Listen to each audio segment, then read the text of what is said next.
Bonsoir. J'avoue que j'étais très embarrassé quand j'ai vu le mot colère. Vous me pardonnerez, je suis journaliste, je suis allé très souvent dans des pays étrangers, et notamment au Moyen-Orient, donc vous comprendrez que, compte tenu de ce qui se passe là-bas, je trouve que le mot colère est très faible, et qu'on a bien raison d'être en colère face à une sorte d'épuration ethnique qui est en train de se passer là-bas. Et je voulais dire juste ce mot avant d'entamer le débat. Alors, il s'agit de savoir quelles sont vos colères. On les connaît du côté de Camille Etienne, mais pas forcément toutes. La première question, je la poserai à Cédric. Les maires que vous représentez, donc ces communautés de travail qui sont un peu partout en France, dans la ruralité, est-ce qu'ils sont plus en colère que dans la lassitude? C'est-à-dire, comment transforment-ils leur lassitude de tous les jours face à tout ce qu'ils ont à accomplir? Comment ils les transforment éventuellement en politique efficace? Comment vous voyez ça? Ce sont des colères ou des lassitudes? Bon. Les deux, mon général. Moi, je vous parle d'une place qui est privilégiée, qui est celle d'observateurs et d'accompagnants de ces acteurs-là, que sont les élus ruraux. Et la complexité de leur rôle, la synthèse qu'ils incarnent en étant à la fois des habitants du territoire et en même temps des gens qui ont une légitimité. Et donc, ils sont tout à la fois au sens où ils vivent ce que vivent leurs habitants, avec notamment des phénomènes spécifiques aux territoires ruraux. On peut citer les impacts du changement climatique, mais on peut citer l'absence de solutions pour se soigner, on peut citer l'absence de solutions pour se déplacer autrement qu'en voiture. Donc ils sont nécessairement l'incarnation et le résumé et la synthèse. Et après, la question, c'est comment est-ce qu'ils le transforment. Et c'est là qu'effectivement peut arriver une certaine forme de lassitude devant l'immensité des obstacles qui leur sont mis alors qu'ils sont l'incarnation de la République et que parfois c'est la République qui les empêche le plus souvent d'agir simplement. Moi, ce que je constate aujourd'hui, c'est sur ce mandat-là, peut-être plus que sur les précédents, cette lassitude, pour en prendre ce terme-là, de devoir se battre deux fois. Une fois pour régler le sujet et une fois vis-à-vis d'un contexte qui est rendu extrêmement compliqué. Et donc, avec comment dire, ce miracle, quelque part, c'est que malgré tout, ça tient. Il y a un storytelling pour essayer d'affaiblir l'échelon communal et de la démocratie locale. On nous dit ils ont plus le moral, ils démissionnent, etc. Je peux vous dire que c'est des vrais résistants. Il y en a à peine 2,6% qui ont démissionné depuis 2020. C'est à la fois beaucoup, mais c'est pas si énorme que ça. La question, c'est pourquoi ils tiennent. Et c'est ça qui est intéressant, c'est qu'en fait, ils sont l'incarnation aussi de cette nécessité de devoir répondre à l'enjeu et la mission que leur confèrent leurs habitants. Et de l'autre côté, l'immensité. Il ne faut pas oublier, dans notre République, parce qu'on parle de beaucoup de choses qui vont mal, mais il y a des choses qui vont bien et qu'on oublie parfois de rappeler, qu'on vit dans un modèle démocratique. Il est absolument imparfait, et peut-être, en tout cas les maires savent qu'il est imparfait, mais qu'il est aussi un endroit où on peut refaire des choses. Et c'est tout ça qui est, vous l'avez vu pour ceux qui étaient là ce matin, que malgré les obstacles, ils font et ils passent des barrières, et que et la lassitude et la colère ne les empêcheront jamais de rester là sur la responsabilité qui est la leur. C'est toujours difficile de globaliser, mais quelle est la première urgence que vous ressentez quand vous parlez avec les maires? La première urgence, c'est souvent, en tout cas nous, comme opérateurs associatifs, c'est les aider à régler un petit problème qui, en fait, va les aider à régler un gros sujet qui est celui de leurs habitants, pour faire court, et de l'écosystème. Et sur la question de la transition, il y a plein de sujets où il y a plein de gens qui essayent de faire des choses et qui vont se retrouver dans une espèce de blocage. Et donc, on est là, notamment, mais on n'est pas les seuls, heureusement, à pouvoir travailler sur cette question de vous pouvez donner un exemple concret?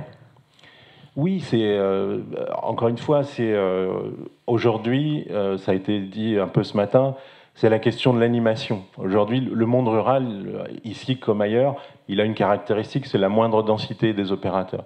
C'est pas la moindre qualité, mais c'est la moindre densité. Et qu'à partir de là, on a vu qu'un des sujets majeurs, c'est la question de l'animation, et qui rejoint beaucoup de, quelque part, de préoccupations de ceux qui sont dans la salle, c'est de se dire comment est-ce qu'on anime ça, comment est-ce qu'on traite la question sociale, la question économique, la question environnementale, à petite échelle, mais toujours dans le sentiment qu'on est une petite pièce d'un tout, et qui s'appelle la société dans son ensemble, le pays, et même au-delà, et que ces enjeux-là, pour le coup, ils les vivent bien. Et contrairement à ce que certains peuvent raconter, les territoires ruraux ne sont pas éloignés de la mondialisation, ils la vivent pleinement, à plein d'égards, et c'est ça qui est intéressant pour nous, c'est de voir à quel point que malgré ces difficultés-là, il y a toujours cette stratégie du pas de côté, ça a été dit ce matin par Yvan, on peut le faire plus facilement à petite échelle, parce qu'on a une appréhension plus globale et synthétique de ce qui se passe dans cet univers-là, et ça permet de faire des belles choses. Comment vivent-ils, ensuite Camille prendra la parole, comment vivent-ils l'activisme, le militantisme actif, quand ils sont confrontés à des actions menées par Camille et d'autres? Ben, c'est la chance de notre pays, c'est que le spectre, c'est 360 degrés. Ça va de gens qui vont faciliter à d'autres qui vont être du mauvais côté, je vais le dire comme ça. Hein. C'était la métaphore de ce matin entre la locomotive et les wagons de queue, quoi. Hein. Il y a des endroits, je suis sûr que sur le circuit de la 69, il y en a qui sont viscéralement opposés et d'autres qui sont parce que c'est l'écosystème, l'histoire locale qui a fait que ils sont du côté de ceux qui pensent que c'est encore nécessaire. Et donc c'est cette altérité-là, c'est cette complexité aussi qu'il faut assumer dans notre association en tant que telle, mais ça à la limite c'est pas grave, mais c'est la réalité du pays. Et donc il y a des fois les maires vont être particulièrement aidants à l'activisme, et puis il y a d'autres ça va être compliqué.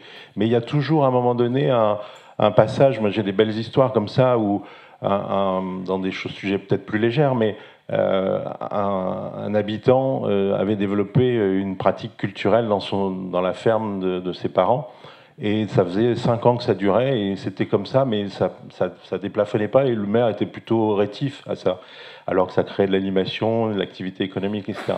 Et il y a eu des élections. C'est un truc magique, les élections, parce que ça permet de changer les élus. Et du jour au lendemain, le nouveau maire, il s'est dit mais ce truc c'est génial, et depuis c'est devenu une scène nationale culturelle. Voilà. Et donc c'est le pouvoir du maire de transformation par son onction démocratique, et qui lui confère un pouvoir qu'il l'utilise ou pas en fonction de ce qu'il est, de ses envies et de sa situation. Et donc sur les enjeux climatiques aujourd'hui, ça me permet d'arriver à la conclusion provisoire. C'est pour ça qu'on est arrivé sur le grand atelier de la transition écologique, enfin des maires ruraux pour la transition écologique, parce qu'on s'est dit on a une part de la solution.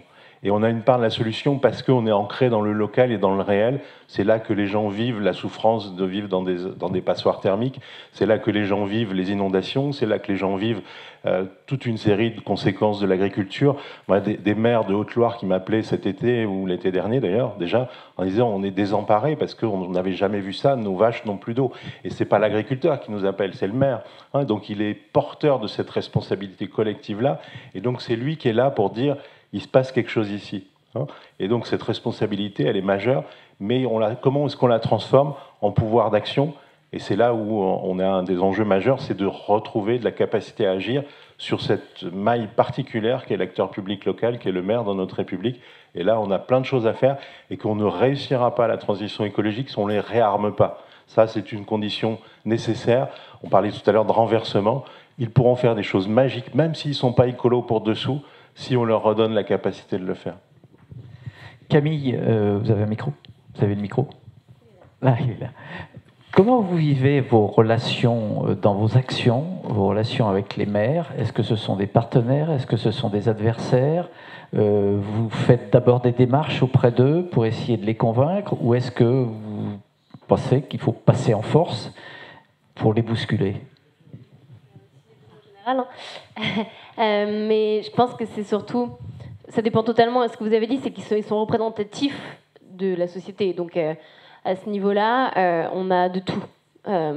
Mais ça nous arrive d'avoir des moments où en effet ils sont très aidants, parce qu'ils viennent, et je crois que c'est aussi ce que vous racontiez ce matin, eux ils peuvent nous permettre d'aller trouver les brèches qui sont pas tout à fait contre la loi, mais un peu en dehors de celle-ci, parce que c'est dans ces angles morts, et que donc on peut se permettre une bien plus grande créativité qui est plus tout à fait, à mon sens, possible dans l'administration centrale, qui écrase, et qu'ils ont ce pouvoir d'inventer, en fait.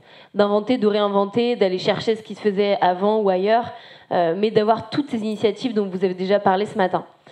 Donc à ce niveau-là, il y en a plein qui sont vraiment, sincèrement, des alliés très puissants, et où nous sommes leurs alliés. Enfin, ça va dans les deux sens. C'est pas, on n'arrive pas comme ça avec voilà ce que vous devriez faire. C'est aussi, on part de luttes locales qui sont des habitants, des collectifs locaux constitués, qui disent, bah voilà, nous là, on parlait à 7 ce matin un parking qui est là, c'est des gens qui habitent sur l'endroit, qui nous disent, sur la 69, c'était pareil, ça fait 30 ans que c'est un projet autoroutier, c'est des habitants et des habitantes des communes alentours, des agriculteurs, des gens qui vont perdre leurs terres, des gens qui ont des enfants et qui vont dans les écoles qui sont juste à côté de l'usine, des 3 usines, des 2 usines, et finalement il y en a 2, mais qui vont être construites, qui sont inquiets pour la santé de leurs enfants. En fait, c'est des gens qui habitent et qui sont ancrés sur un territoire qui constituent d'abord les groupes d'action.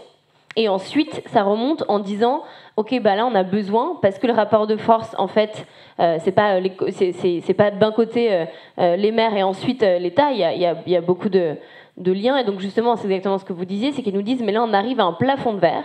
C'est-à-dire que, eh bien, on se rend compte que c'est décidé, même si c'est sur notre territoire, même si parfois c'est une compétence du maire, de la région, etc., eh bien, en fait, ça devient, aujourd'hui, c'est sous la coupole du ministère des Transports, du ministère de l'Agriculture, etc., etc. Et donc, c'est là où ça devient intéressant aussi d'avoir des mouvements plus globaux qui viennent de partout en France, mais aussi en Europe. Hein. Sur la 69, il y avait des Espagnols, des Italiens qui rappellent bien quand même que le CO2 ne s'arrête pas aux frontières. Pas comme les nuages toxiques, et que donc du coup, quelque part, il y a cette idée d'aller soutenir momentanément, d'être ce réseau partout où on va soutenir momentanément une lutte locale qui est pensée, qui n'est pas du tout pensée loin, qui part et qui émane des gens qui habitent le territoire, qui défendent leur territoire. Et donc, pour prendre l'exemple très concret du week-end dernier, parce que c'est la dernière action où j'étais, on travaille avec des agriculteurs et des agricultrices, c'est eux qui nous ont prêté les champs sur lesquels on a mis les tentes. Ils étaient là à l'action. On a des élus aussi qui étaient contre ce projet, etc., etc.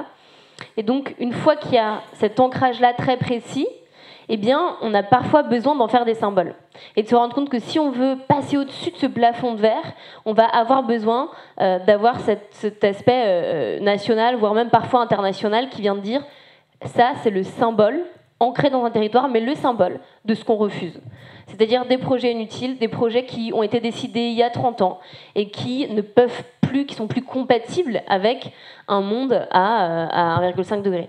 Et on le fait au niveau des activistes, mais c'est ce qui s'est passé aussi au niveau des scientifiques, où on a d'abord 200 scientifiques qui venaient du bassin toulousain, qui ont porté une tribune, qui travaillaient sur le territoire, et ensuite, je crois que c'était 2 semaines après, 1500 scientifiques du CNRS, du GIEC, de partout en France, qui ont fait une autre tribune pour dire voilà, on appuie cette chose-là parce que ça dit quelque chose de plus grand que nous et ça dit quelque chose de tous les projets autoroutiers.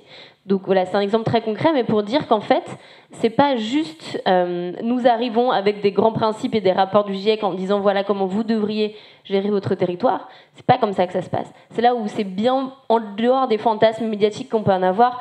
Les mouvements environnementaux sont fascinants parce que c'est aussi un endroit de coopération avec des gens auxquels on s'attend pas à ce qu'ils coopèrent. Avec le secteur privé, j'aurais plein d'exemples aussi où il se passe des choses assez extraordinaires, où on arrive à trouver ces endroits un peu en dehors d'une administration nationale ou d'un gouvernement en tout cas, qui lui a une logique politique très claire. On vous connaît, on a vu les actions que vous menez, j'ai vu vos films. Comment vous envisagez le passage entre vos colères, vos réactions, ce que vous faites, notamment la cause en Ouganda, le passage de la colère à la construction, à la transformation politique. Comment vous envisagez ça? Comment vous voyez ça? Je peux dire comment je le fais plutôt que comment je le vois, mais en fait, on a souvent toujours des alternatives qui sont moins médiatisées, mais qu'on propose. Je reprends l'exemple de ce week-end-là très rapidement. Il y a une autoroute, ça détruit des terres agricoles, on n'en a même pas forcément même besoin. Donc on n'arrive pas juste en disant il faut tout arrêter. On dit, eh ben d'ailleurs, dans nos mouvements, il y a aussi des gens qui étaient un collectif d'urbanistes qui habitaient aussi, pareil, dans le bassin toulousain, qui nous disaient, ben voilà, on a fait un autre projet qui coûte moins cher, qui permet d'avoir une véloroute, qui permet de, juste en réaménageant la nationale, en fait en répondant aux besoins de transport, etc., etc. Donc on arrive aussi avec une contre-proposition très concrète.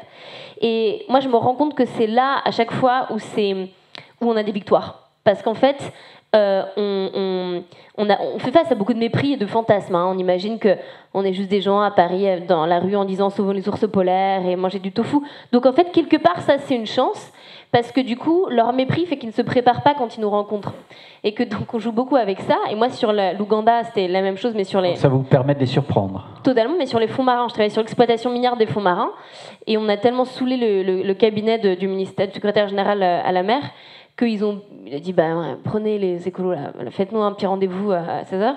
Et qu'en fait, on est arrivé avec le meilleur expert du CNRS en géologie des fonds marins, un avocat qui avait fait toute une contre-analyse du texte juridique de la Convention de la mer pour dire, voilà, on veut en sortir, on veut interdire l'exploitation minière, mais on a telle proposition très concrète que vous pouvez poser. Enfin, c'est vraiment... On ne va pas comme ça tête brûlée dès qu'on parle, en tout cas je parle de moi, mais dès que je vais sur un sujet sur lequel je m'engage, que ce soit la pipeline en Ouganda, l'autoroute là, ou les fonds marins, il y a avant des semaines, voire des mois en fait, de préparation dans l'ombre, pour aller parler aux gens qui connaissent le sujet. Quelquefois, ça doit vous agacer d'être caricaturé comme activiste, parce que vous faites un travail de fond, oui. Vous arrivez avec un dossier, et vous arrivez avec peut-être pas des solutions, mais enfin en tout cas des pistes de travail. Mais des pistes de travail, en fait, c'est là où ça marche. C'est vraiment là où ça marche, c'est quand on a 4 coups d'avance. C'est comme au jeu de Go, en fait. On dit, voilà, vous êtes paniqué par ça, très bien. Sur les fonds marins, c'est moins local pour le coup. C'est vrai que c'est très international, mais il y avait cette idée où on disait, mais vous pensez que l'industrie va vous faire la gueule, que l'industrie des batteries va vous faire la gueule? Ah bah regardez, on a une lettre de les 20 géants de l'industrie. On avait Volkswagen, on a Tesla, qui ont signé le moratoire pour dire, mais nous, on n'en veut pas. Parce qu'avant, on avait fait ce travail pour leur faire un rapport de force aussi réputationnel en disant à ceux qui voulaient acheter ces minerais des fonds marins, de dire, mais vous pouvez pas dire que vous voulez faire une voiture écolo si vous participez au plus grand scandale qui existe de l'océan. Donc du coup, ils ont dit, très bien, bon, c'est vrai que là, ok, on va pas le faire. Donc nous, nos batteries, elles seront sans ces minerais-là. Donc on arrive sur la table et en fait, on a 4 coups d'avance sur ce qu'ils vont penser. Ça marche pas toujours, on essaye beaucoup, il y a plein de fois où on se plante. Mais ce que je veux dire, c'est que les fois où ça a fonctionné, c'est quand ça part d'une colère. Et moi, je pense que la colère est un moteur très puissant. Mais de cette colère, ça nous permet aussi une grande rigueur. Et d'arriver, c'est pas nous tout seuls qui portons les choses, c'est d'être capable de mettre des gens pas d'accord autour de la table. De mettre des gens qui ont des intérêts a priori très différents, mais qui sur un point précis vont réussir à se retrouver pour dire ça, là, concrètement, immédiatement, c'est un projet avec lequel on ne peut pas s'associer, qu'on doit renoncer et on a envie de faire partie du bon côté de l'histoire. Alors je vais demander maintenant à Laurent Berger je vais vous passer le micro. Vous vous retrouvez dans l'activisme? Non, mais je ne vois pas pourquoi ça vous fait rire. Bonsoir. Ouais, vous savez, de se regrouper à plusieurs pour contester une décision, c'est vieux comme le monde. Ça s'appelle au 19e siècle le mutualisme ou les révoltes. J'étais il y a quelques jours à voir ma fille à Lyon. La révolte des canuts, c'est quoi? C'est la révolte contre une condition ouvrière qui était de l'exploitation, etc.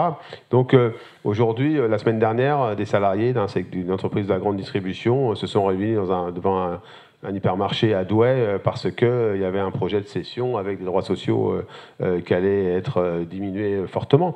Donc moi, je m'y retrouve parce que l'expression d'une indignation, d'un mécontentement, d'une colère, elle est consubstantielle du fonctionnement démocratique. Enfin, je veux dire, il faut utiliser cette possibilité-là et cette fonction-là. Moi, là où je rejoins Camille, c'est on sait tous que la colère, elle est parfois, c'est plus qu'un adage, mauvaise conseillère, notamment d'un point de vue politique. Et la colère peut être injuste.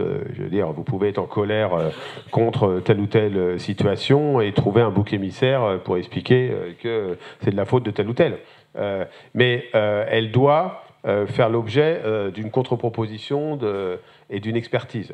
C'est-à-dire que ce qui fait la différence entre ceux qui veulent une société plus juste, une société plus sobre, plus écologique, plus démocratique, et ceux qui veulent le chaos, c'est notre capacité à porter des propositions structurées, expertisées, construites.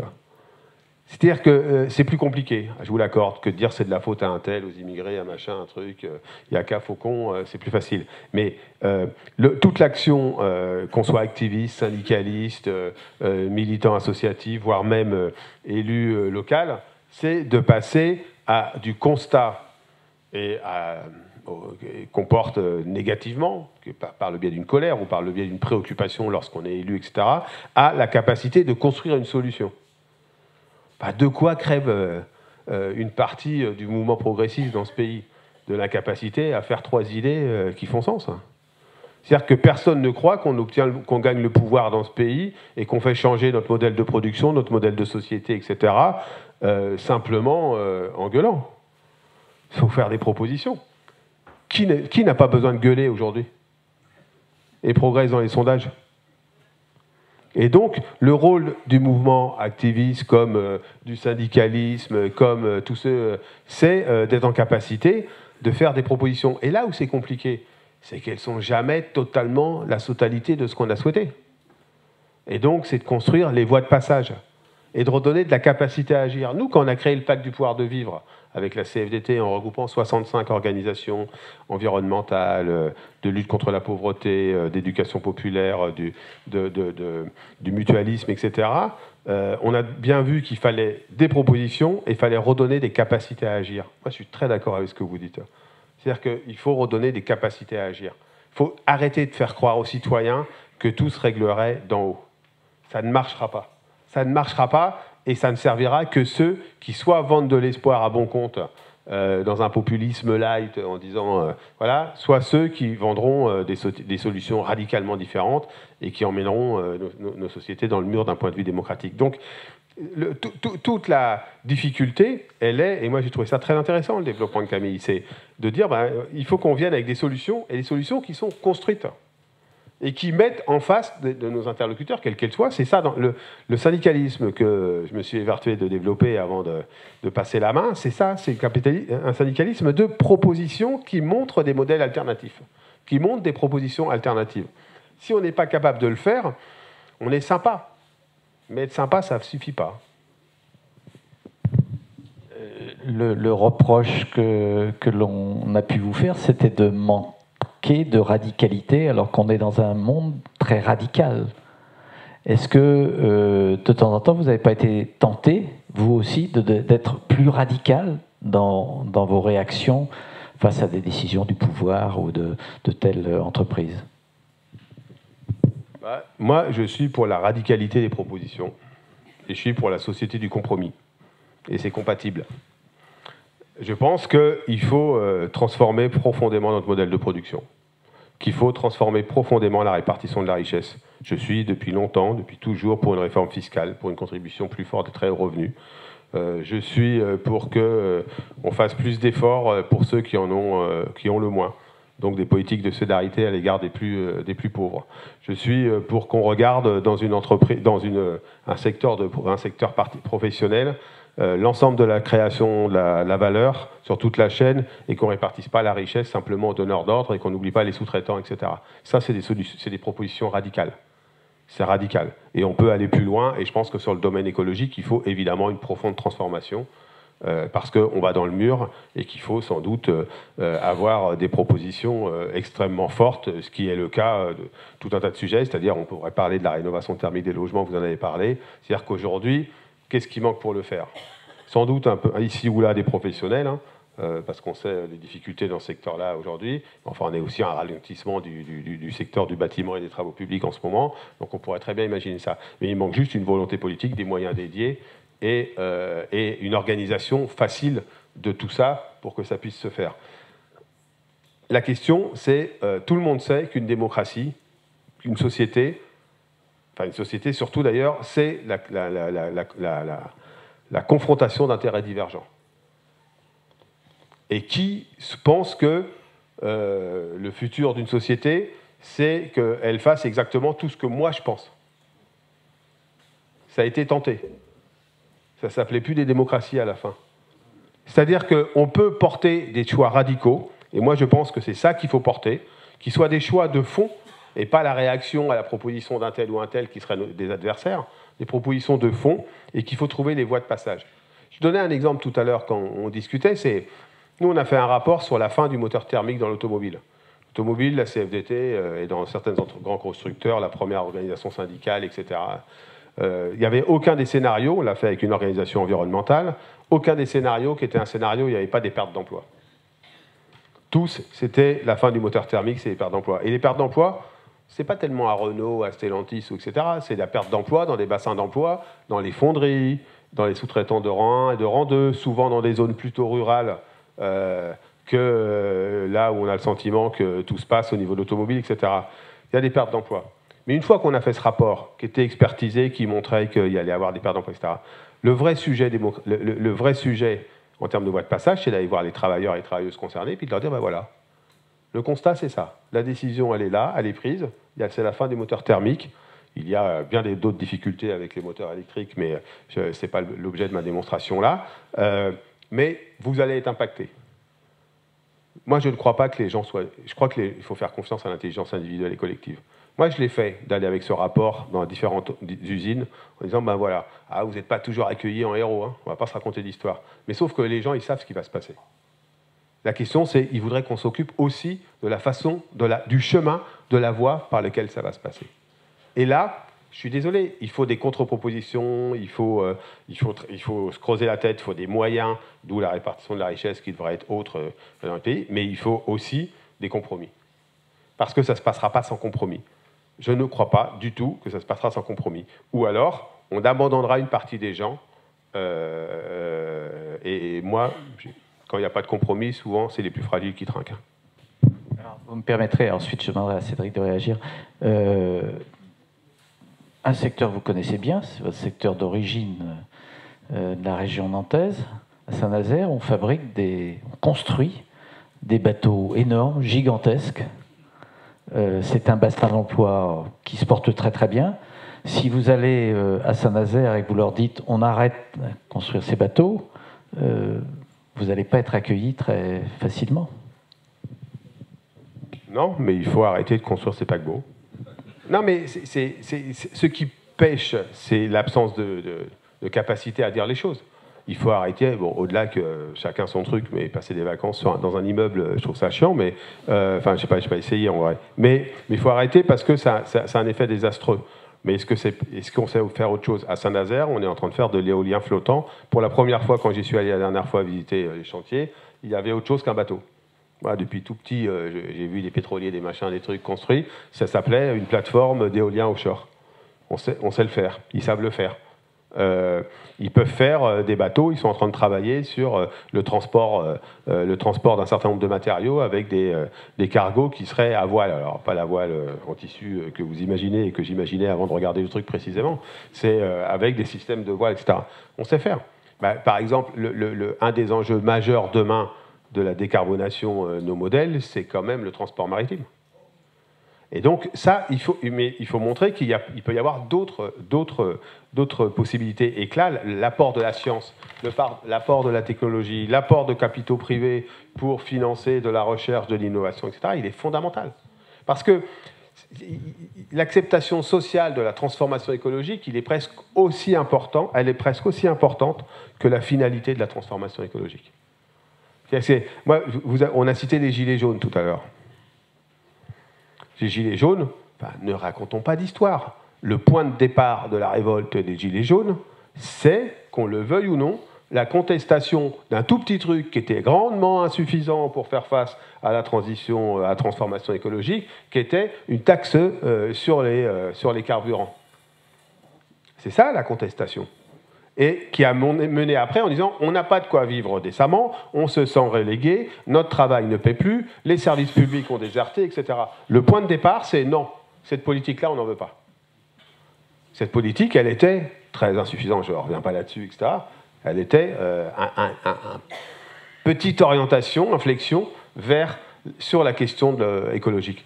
Et donc, c'est clair, le message depuis, c'est on ne fait plus. Ben, on ne peut pas ne pas plus faire. Quand on sait dans le mur dans lequel on est en train de courir à vitesse grand V, on ne peut pas ne pas transformer nos modèles. Mais est-ce qu'on peut le faire sans les gens? Ben, il faudra le faire avec les gens. Il y a des gens pour qui, il y a des citoyens, des travailleurs pour qui ben, il va falloir prendre un peu de temps et mettre beaucoup de moyens, y compris de ceux... Et beaucoup de moyens, ce n'est pas que les plus riches en vrai, hein, c'est tous ceux qui, à un moment donné, participent à travers la fiscalité, etc. Donc il faut aussi, moi je crois profondément que tous ceux qui veulent une autre société doivent dire partout qu'il faut payer des impôts, hein, parce que, eh bien, il faudra mettre plus de moyens, plus de considération à ceux qu'on entend le moins. Je dirais que la radicalité, elle est souvent, enfin, si je le vois à travers le prisme là, de nos combats, elle est souvent aussi une réponse à une autre radicalité. Qui est un peu suggéré par Laurent Berger, par exemple sur la redistribution des richesses. On l'entend plutôt autour de la question des salariés, entre les différents... Moi, je veux insister, parce que ça a été questionné cet après-midi, c'est aussi la redistribution des richesses entre les territoires. C'est-à-dire que cette question-là, nous, telle que les maires la vivent, c'est aussi le reflet d'une stratégie de l'occupation de l'espace qui est réellement très inégalitaire et qui relève presque de l'impensé collectif. On s'est laissé amener vers la concentration dans les métropoles de l'activité économique, des populations, et qu'on n'a pas questionné la question de l'enjeu de cette répartition. Et on laisse faire des mécaniques, par exemple de la relégation spatiale des actifs vers de plus en plus loin. Je crois qu'il y a eu un rapport de l'INSEE là, il y a quelques mois qui disait en 10 ans le travailleur pendulaire, il a doublé sa distance pour revenir au travail. Bon, tout ça, ça veut dire que c'est des gens qui habitent plutôt dans les territoires ruraux globalement. Hein. Et la proportion de gens qui partent le matin et qui rentrent le soir, qui ne sont pas forcément des citoyens très engagés, etc. Donc c'est aussi tout ça, c'est aussi le fruit de cette... certains disent qu'il n'y a plus d'aménagement du territoire. Si, il y en a toujours un qui est celui justement de l'obsession de la concentration. Et qu'on retrouve, hélas, du point de vue des élus ruraux, aussi dans l'obsession de l'État d'être finalement, d'avoir importé les mécaniques et les logiques du monde capitaliste classique de l'entreprise appliquées à l'action publique. C'est on concentre, on rationalise, etc. Enfin, il suffit de lire, mais je ne vous l'encourage pas, de lire tous les rapports de la Cour des comptes. Et donc là, vous avez tout compris, et c'est comme ça qu'il faut faire, et il n'y a pas de souci, et si on concentre, on aura trouvé la solution à tout. Donc c'est pour ça que dans ces territoires-là, la radicalité qui peut s'exprimer, on le sait très bien par la mécanique du vote, moi ce qui m'intéresse, c'est de comprendre pourquoi les élus, quelque part, jouent un peu le rôle d'amortisseur. Et ça, c'est super intéressant à interroger, parce que moi, j'ai beaucoup de maires, par exemple, qui sont de gauche, on va le dire comme ça, et qui se retrouvent maires d'un village où il y a 70% des gens qui votent Front National. Je fais quoi de ces gens-là? C'est quoi? C'est des amortisseurs, c'est des matelas, c'est des édredons, c'est des boucliers, c'est quoi? Et cette question-là, on ne peut pas juste passer par perte et profit le fait que tous les jours, ces élus-là, ils font du ravaudage, ils parlent à ces gens-là, ils leur rapportent des solutions. Sauf que les solutions qu'ils leur apportent, elles sont, j'allais dire, ridiculement insuffisantes. Et donc cette question-là de comment est-ce que demain, si on veut parler plus de la question de la transition écologique que d'autres sujets, je vais leur donner la capacité d'accompagner le locataire ou même le propriétaire à rénover sa maison pour que ça devienne, ou comment je transforme mon village pour que ça devienne un lieu d'hospitalité pour des réfugiés climatiques. Donc ces sujets-là. Et donc, ça, encore une fois, ça renvoie à cette question de la répartition de la richesse entre les territoires, la fiscalité, les dernières décisions, suppression de la taxe professionnelle, suppression de la taxe d'habitation et en cours, suppression de la CVAE. C'est-à-dire qu'il n'y a plus d'impôts qui soient liés à la production d'un service public local. Et c'est pour ça que dans les pistes qu'on met modestement sur la table, en disant si vous voulez réussir la transition écologique, l'électricité là dont on bénéficie ce soir, elle n'est pas produite à 7. Hein, et donc elle est produite 100% ou presque à la campagne.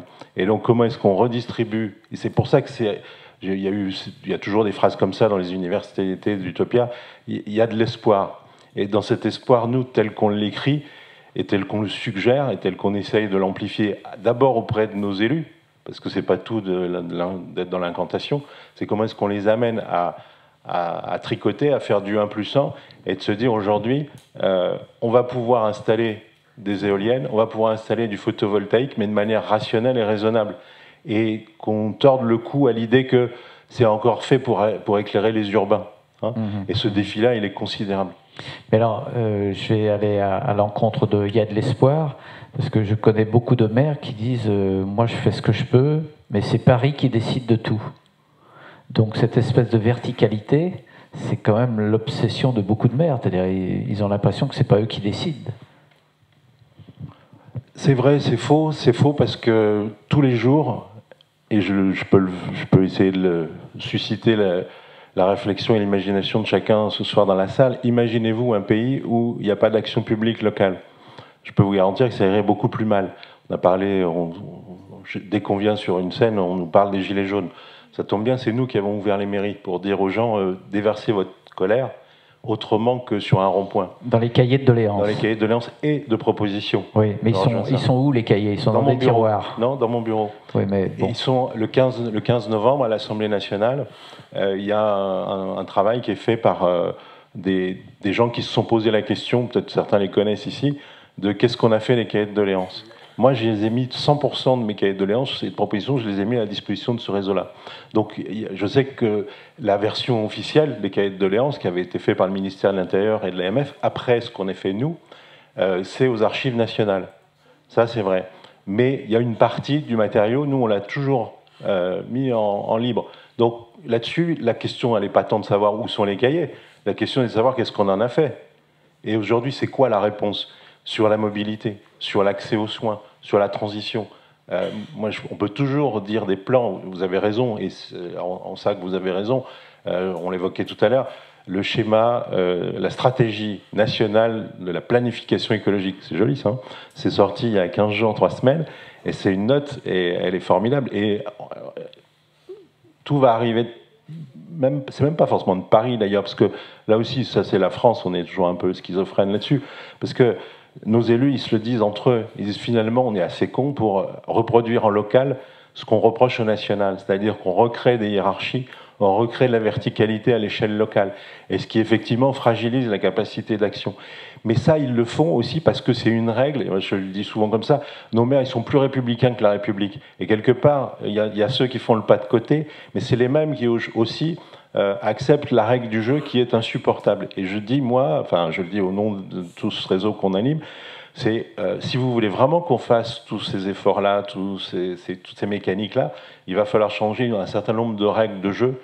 On a parlé tout à l'heure du statut de l'élu. Redonner du pouvoir, c'est pas juste de redonner de l'argent aux collectivités, c'est redonner la capacité à la personne qui incarne ce rôle-là de pouvoir le faire de manière sérieuse. Camille, est-ce que l'expression planification écologique, c'était pour vous quelque chose de formidable, ou est-ce que vous avez beaucoup de doutes?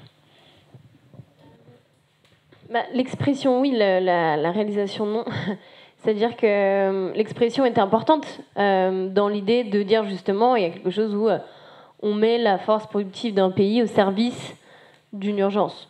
Et que quelque part, d'autres prennent maintenant l'idée d'économie de guerre. Enfin, en tout cas, il y a plein de réflexions autour des termes. Mais l'idée, c'est de dire ça devient une priorité vitale et absolue qui est un paradigme.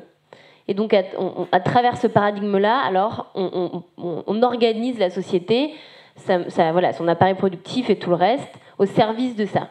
Le fait est qu'il n'a apparemment, enfin, le gouvernement n'a pas vraiment compris le terme. C'est comme quand ils utilisaient sobriété. Ils ont utilisé le grand moment sobriété l'hiver dernier, et en fait, c'était pas de la sobriété, c'était de l'efficacité énergétique, ce qui est important aussi, mais qui n'a à peu près rien à voir. Et là, sur la planification, c'est un peu la même chose, c'est-à-dire que moi, ce que je reproche, pour le coup, c'est que, certes, il y a le temps long, mais il n'y a rien d'immédiat, absolument rien. C'est-à-dire qu'ils font des grandes phrases en disant on va en telle année arrêter telle chose, mais on n'a aucune ordre d'idée de comment est-ce qu'on y va. Quels sont là, à court terme, les plans? Qu'est-ce qu'on fait demain? Qu'est-ce qu'on commence par faire aujourd'hui, ne serait-ce que pour les emplois? Comment est-ce qu'on reforme les gens? Qu'est-ce qu'on réindustrialise? En fait, tout ça, c'est une question qui n'est pas posée du tout dans ce plan-là. Donc, c'est des poncifs qui, surtout, définissent des objectifs à un moment où eux ne seront plus là. Donc, a priori, ils donnent juste une pierre à ceux d'après, un boulet à ceux d'après, en disant, bah voilà, maintenant vous avez ça. On vous a rien dit quels étaient les objectifs à court terme, et on a un peu quand même un traumatisme historique et tous ces grands moments de COP, ces grands moments internationaux où on a déjà eu énormément d'émotions internationales. On se rappelle quand même des larmes de certains dirigeants à la COP 21. Enfin, il y a des moments où on y a cru vraiment. Mais parce que ce n'était pas contraignant, parce qu'il n'y avait pas une vraie feuille de route concrète et précise, et bien finalement, ça a juste servi aux juristes de pouvoir dire on peut faire des procès sur le fait qu'ils n'ont pas respecté leurs paroles. Donc ça, à la limite, c'est joli pour la mémoire, c'est joli pour la postérité. Un texte, quoi. C'est joli pour la mémoire et pour la postérité, c'est important, mais c'est quand même sacrément peau de chagrin quand on sait que c'est le plus précaire qui sont en première ligne des conséquences du dérèglement climatique, et que c'est pas une question de dire qu'est-ce qu'on fera en 2050. C'est pas ça, c'est même pas là que ça m'intéresse en fait. On fait pas ça que pour les générations futures, on fait pas ça pour ce qui va se passer quand on sera à 2, 3, 4 degrés. C'est important d'avoir une action politique qui est capable de prendre des décisions dont elle réfléchit à quelles seront les conséquences à ce niveau-là. Mais même là, juste maintenant, et c'est rejoint la discussion tout à l'heure, c'est-à-dire qu'il faut être capable de dire, OK, comment est-ce qu'on accompagne cette transition, mais aussi ne pas oublier qu'en fait, moi je suis persuadée que ce sera mieux pour beaucoup, beaucoup de Français et de Françaises. Mais vraiment. C'est-à-dire qu'il y a plein de choses qui seront mieux pour beaucoup de Français et de Françaises. Sortir d'une agriculture agro-industrielle, mais un nombre d'agriculteurs qui pourraient être bien payés à la hauteur de leur travail, qui pourraient peut-être prendre des vacances même, incroyables, dis donc, qui pourraient être reconnus. Enfin, il y a des gens qui vont pouvoir donner mieux à manger à leurs gosses sans risquer qu'il y ait des cancers si on fait des propositions comme la sécurité alimentaire, la sécurité sociale alimentaire. Enfin, il y a tout un tas de propositions concrètes qui redonnent le pouvoir d'agir. Je crois que c'est un peu notre point commun tous les trois, c'est l'idée de remettre les gens en capacité et se dire qu'aujourd'hui, on voit que, et je crois vraiment que ce gouvernement est dans cette logique de dire ce n'est que contrainte, leur idée de l'écologie punitive, comme si chaque action était une pilule à faire passer aux citoyens et citoyennes. Alors que c'est pas du tout le cas. Pour moi, c'est au contraire, en fait. C'est-à-dire, c'est comment est-ce que ça va pouvoir permettre à un grand nombre de vivre mieux. Et à ceux à qui ils vont devoir rogner un petit bout de leurs privilèges, et ben c'est en effet la fiscalité. C'est ceux qui vont devoir aussi payer, parce que ce sont ceux qui sont les plus responsables, statistiquement, concrètement, des émissions de gaz à effet de serre, mais pourtant ce sont ceux qui sont les plus à l'abri des conséquences. Donc c'est vraiment une question de justice avant toute chose. Donc voilà, c'est pour ça que pour moi la planification écologique, elle m'a, quand j'ai su ça, je dis très bonne nouvelle. Le problème, et ce qui me faisait peur, et c'est ce qui est advenu, c'est que on est sur des grandes idées longues, sans dire concrètement comment est-ce que dans la vie des gens, on va leur permettre, que ce soit à l'échelle individuelle, à l'échelle des mairies, à l'échelle collective, à l'échelle des entreprises, comment est-ce qu'on va leur permettre de faire ces grandes propositions. C'est quoi là concrètement? Quels sont les moyens supplémentaires qu'on nous donne et qu'on nous alloue? Et ça, il n'y a rien, il n'y a concrètement rien du tout. Et pour finir, j'aurais quand même juste préféré, au lieu d'avoir une grande carte comme ça, qu'ils se concentrent, même juste s'ils avaient annoncé un moratoire sur une ferme-usine, ce serait déjà plus efficace que ces grandes lignes. Voilà, donc c'est quoi que je condamne, c'est l'incapacité à avoir des choses très concrètes qui donnent des actions performatives, en fait. Sur l'expression planification écologique, vous avez présidé l'association des syndicats européens.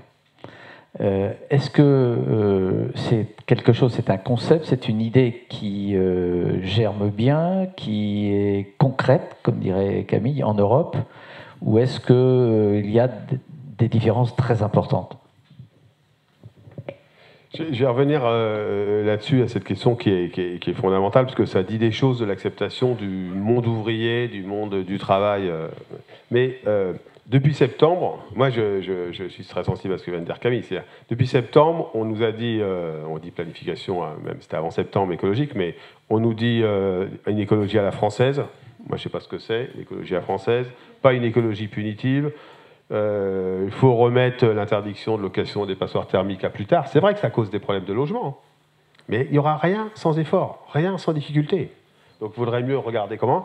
On nous, là c'est pas possible, mais les EDF, enfin, l'artificialisation des sols, un responsable régional, un président de région dit qu'il va revenir là-dessus, et ça marche plutôt chez une partie des maires, hein, en vrai, parce que ça pose des...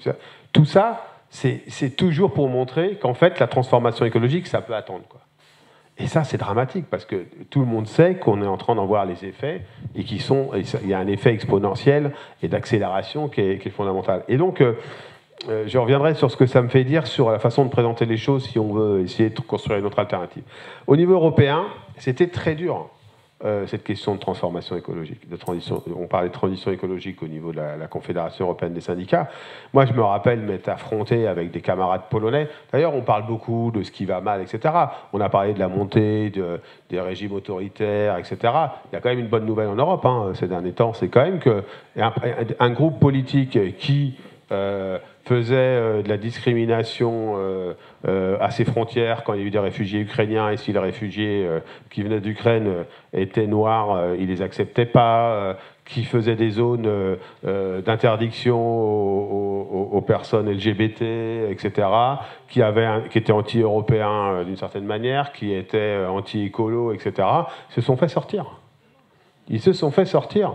Alors je sais bien que certains diront, oui, mais ceux qui sont arrivés, c'est peut-être plutôt des sociodémocrates ou je ne sais quoi. Ils sont peut-être... Mais enfin, c'est grandement mieux que ce qui s'est passé. Et au moment... Moi, je vais vous dire, un des conflits que j'ai menés au titre de la CES, c'est contre Solidarnosc, dont j'ai demandé l'éviction de la CES parce qu'ils avaient donné la parole dans un journal à Zemmour et Le Pen. Aujourd'hui, ce qui s'est passé en Pologne, c'est que l'autre organisation syndicale, OPZZ, qui est plus progressiste, a plutôt en face de lui un interlocuteur qui est un gouvernement, j'ai envie de dire, normal, et qui est plutôt pro-européen. Alors, je sais que tout ne va pas bien en Europe, hein, mais ça, c'est une bonne nouvelle. Mais par exemple, nos camarades polonais étaient foncièrement opposés à ce qu'a été tenté, ce qu'a tenté de faire l'Europe, ce que tente de faire l'Europe avec le Green Deal, etc., totalement opposés. Et avec une logique qui était infaillible au sens tellement c'était simpliste, c'était de dire les travailleurs du charbon en Pologne, ils veulent pas qu'on revienne sur le modèle. Et là, on retouche le truc dont je vous parlais tout à l'heure. C'est pas de dire, vous pouvez pas leur dire, en plus quand vous présidez une instance comme ça, qui est quand même un peu, vous pouvez pas leur dire, bande de salopards, la planète est en train de brûler, etc. Donc il faut trouver les voies de passage. Et les voies de passage, c'est de l'argumentation, c'est de montrer qu'il y a des modèles alternatifs, etc. Et on touche à quoi? On touche à... Moi, je suis persuadé que le grand conflit politique qui va s'opérer dans les années à venir va être entre ceux qui vont promettre que tout et n'importe quoi en disant, en étant un jour écolo, un jour productiviste, un jour, etc., et qui vont jouer sur les colères, et uniquement sur les colères, et ceux qui vont jouer sur des solutions et de l'espérance. Des solutions et de l'espérance. Et pour le monde du travail, je peux le dire, sur la transformation écologique, regardez ce qui se passe dans d'autres organisations syndicales qui ont été obligées de sortir de collectifs où il y avait des ONG environnementales. C'est compliqué. Dans le monde du travail, c'est compliqué. Et qu'on ne s'en sort que si on a un langage de vérité et en montrant qu'il y a des alternatives. Et au niveau européen, on a réussi à faire quand même passer un certain nombre de positionnements de la Confédération européenne des syndicats parce qu'on a dit non. D'abord, il y a un constat qui est irréfutable. C'est quand même l'avantage aujourd'hui de ce qui se passe sur le réchauffement climatique. Il n'y a pas forcément de contestation possible. On peut toujours contester encore, mais enfin, ça devient quand même de plus en plus compliqué pour des personnes à peu près honnêtes. Mais il y a des voies de passage pour que les travailleurs soient accompagnés. Mais tout ça, ça va demander un investissement phénoménal. C'est-à-dire que ce qu'il faut qu'on comprenne, c'est que l'investissement social dans la transformation écologique, il est je ne sais pas le chiffrer, mais il est à peu près équivalent sans doute à l'investissement en termes d'infrastructure et de recherche et développement dans le modèle productif. Il y a un très bon rapport qui est sorti de Selma Mahfouz et Jean Pisani-Ferry, hein, on peut le contester, mais qui dit d'abord qu'il y a un truc, et c'est pour ça qu'il a été mis au placard, qu'il faut faire payer les plus riches, au moins temporairement, mais qui montre très bien que l'investissement dans les compétences, dans l'accompagnement des gens, l'ennemi de cette transformation écologique, c'est l'inquiétude et l'angoisse. Et ils sont très présents. Ils sont très présents sur les conséquences du réchauffement climatique, mais c'est très présent sur ce que ça va me faire devoir bouger, moi. Diriez-vous que les syndicats européens sont plus en avance que les partis politiques européens? En vrai, j'ai plutôt le sentiment que les syndicats sont plus en avance que les partis politiques, ouais. Mais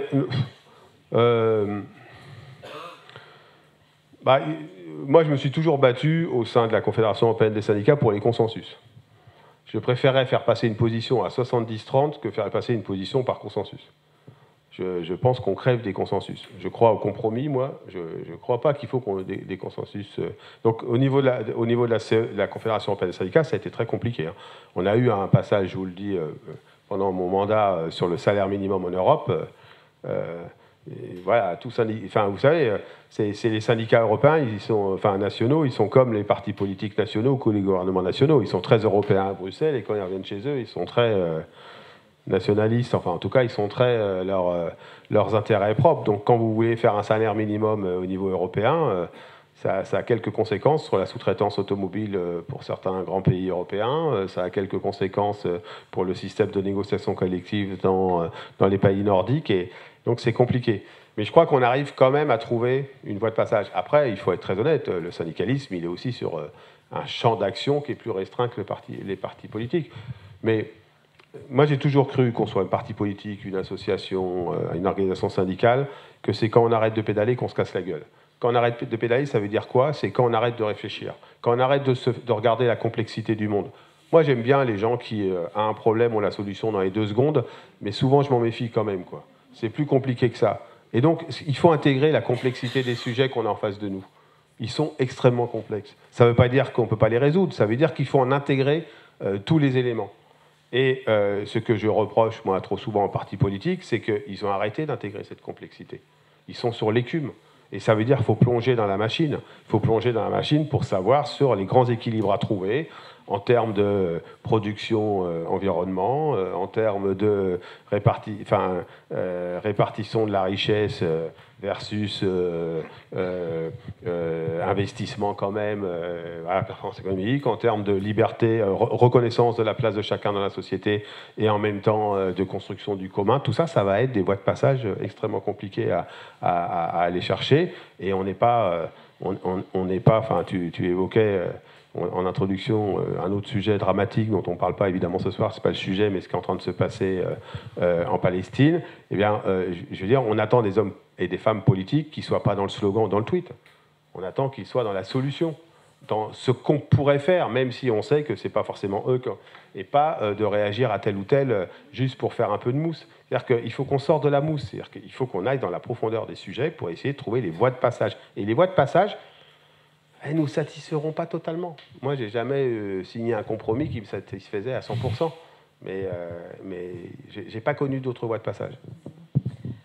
À tous les trois, la même question. Vous êtes confrontés, soit comme maire, soit comme action militante, soit comme syndicaliste ou élu politique. Vous êtes confrontés à un système qui est un système médiatique, qui est un système de surface, un flux permanent d'informations, donc des rumeurs, des à peu près. Comment vous gérez dans vos actions, dans votre travail de maire, dans votre travail de syndicaliste éventuellement, comment vous gérez justement cette confrontation avec la superficialité du système médiatique? Pour les maires ruraux, c'est d'abord la question de l'invisibilité. C'est très simple. Ou alors c'est sous l'angle du fait divers. C'est le petit Grégory. De l'anecdote. Oui, non, mais aujourd'hui, la ruralité n'existe pas dans l'appréhension globale médiatique. Il n'y a n'y a pas de formation aux enjeux de la spécifique des territoires ruraux dans les écoles de journalisme. Donc tout ça n'existe pas. Moi, mais je passe mon temps à répondre à vos confrères qui me demandent est-ce que vous pouvez me trouver un maire, parce qu'ils pensent qu'il n'y en a pas en fait, qui se bat pour sauver son village de la désertification rurale. Et j'ai dit, vous savez, ça fait même avant vos études, l'exode rural c'était terminé, quoi. Bon, donc notre sujet, il est vraiment dans la question de l'invisibilité, des spécificités, de la manière dont ça se vit. Je prends cet exemple-là, j'allais toujours me raccrocher par rapport à la question de l'enjeu climatique. Le rouleau médiatique qui arrive dans les incendies dans les Landes l'été dernier. S'ils arrivent aussi vite que les pompiers, et c'est formidable. Mais ils repartent aussi vite. Et moi, la maire du village le plus beau, calciné de France aujourd'hui, elle me dit, encore aujourd'hui, elle me dit, voilà, ils sont passés, ils sont arrivés, ils sont repartis. Et moi, les problèmes, ils sont là. J'ai plus de village, il faut tout reconstruire. Et c'est là, moi, mon souci principal, c'est que l'écume médiatique, elle impacte l'écume politique. Et l'écume politique, c'est l'écume administrative. Cette commune-là, elle a eu, il faut être assis des fois, elle a eu 3 000 € de dotation d'équipement des territoires ruraux pour pouvoir... Voilà. Et donc, elle veut aller en préfecture. La ministre peut même lui demander de témoigner dans une visio, etc., pour lui dire, c'est formidable ce que vous faites, vous êtes le fameux sacerdoce, etc. Donc, cette question-là, elle est gigantesque, entre guillemets. Mais, quelque part, enfin, c'est toujours pareil, on est tous fondés là-dessus, et puis sinon, on ne serait pas là, mais il y a de cette vulnérabilité, de cette fragilité, il faut qu'on travaille la question autrement. Nous, on a beaucoup travaillé sur la question du changement de regard sur la ruralité. Bon, voilà, on pourrait y passer des heures, mais là, la question, c'est pareil, la Roya. Il y a eu en 2 ans, il y a eu deux épisodes. Pof, on arrive, on repart, et pourtant, les gens restent avec les routes saccagées, les bâtiments, etc. Il n'y a plus rien, et il n'y a pas...